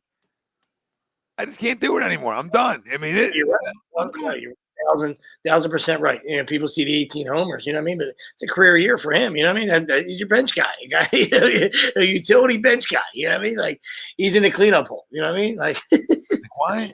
And like, again, Noah wasn't atrocious today. You know what I mean? I'm not going to say he's atrocious. Another bad fucking homer, though. Yeah. I mean, 10 Ks, which means this shit's moving. This shit's moving and shaking. Did it happen in the fifth inning? Did it, Greg? Because he went 5 in the third. I don't know. I don't know. I didn't watch it. He went 5 in the third, so I assume. Hold on, I'll tell you in a second. Yes, 3 in the fifth. You can't make it the fuck up. Oh my god, dude! I showed you guys that video the other day.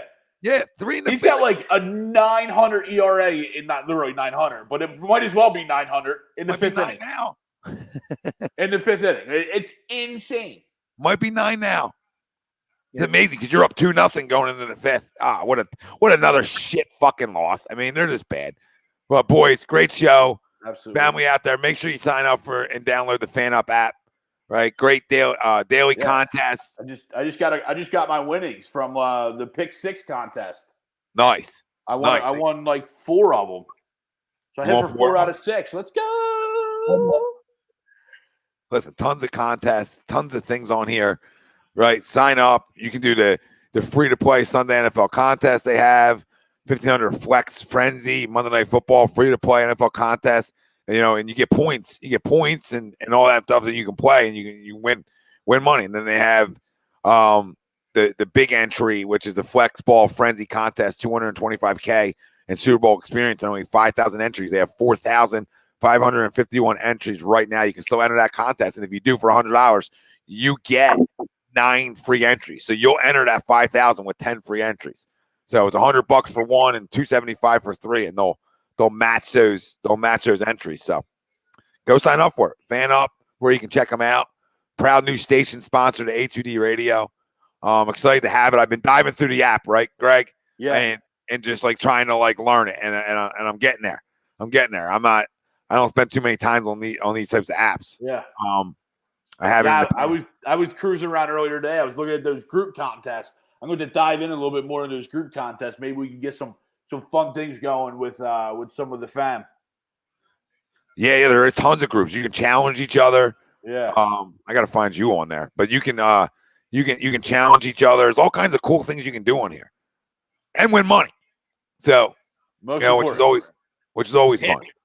That's it. Right, like in these contests, you can win money too, right, Greg? They give you points. So you stay when you signed up, they gave you like 2,000 points as a new member. Yeah, and then you just it's kind of like wagering, but you're wagering your points. So yeah, which is still I don't like you said. I'm with you. I'm still in the experimental stage of cruising through the site. I don't know what those points turn into, but it was fun for those Pick 6 games that for those contests today. Yeah, I'm still learning. He's got a video for me. But a lot of people play it. I'm looking through it now. There's a lot of challenges and all kinds of cool shit. Group play. You can create a group and do all kinds of challenges in the group. Yeah. So many different things. So go check them out. A Fan Up. Go download the app. See for yourself. And get 20% off and free shipping with the code A2D at manscaped.com. Unlock your confidence. Always use the right tools for the job with Manscaped. Head to toe, baby. Taken care of. Use the promo code A2D at manscaped.com. Go do it. Get 20% off and free shipping. BodyCheckWellness.com. Promo code A2D. 25% off of BodyCheck Wellness. I think the clarity and focus. The back roller is fucking phenomenal. So many different products. Go check them out. Use the promo code. 25% off. And we're always brought to you by Specialized Physical Therapy, LLC, Burlington, Cherry Hill locations. Go check out our doc. Make him yours. Dr. Paul Vidal, the best in the business. Boys, great fucking show. Will's great show. We know you're not here, but great show. Fins up. Oh, God. Fins up, fins up, and fly, Eagles, fly. Fly, Eagles, All fly. right, We'll take it. Week 1 dub. We're in. Always a good feeling. Always a good feeling. Family out there, hope you enjoyed it. It is now Niners week, so turn your alerts on. Stay tuned at the A2D Radio for everything Eagles related, and we're right around the block from NBA too. It's right here, right here. Is Ben going to be back? We'll find out. We out.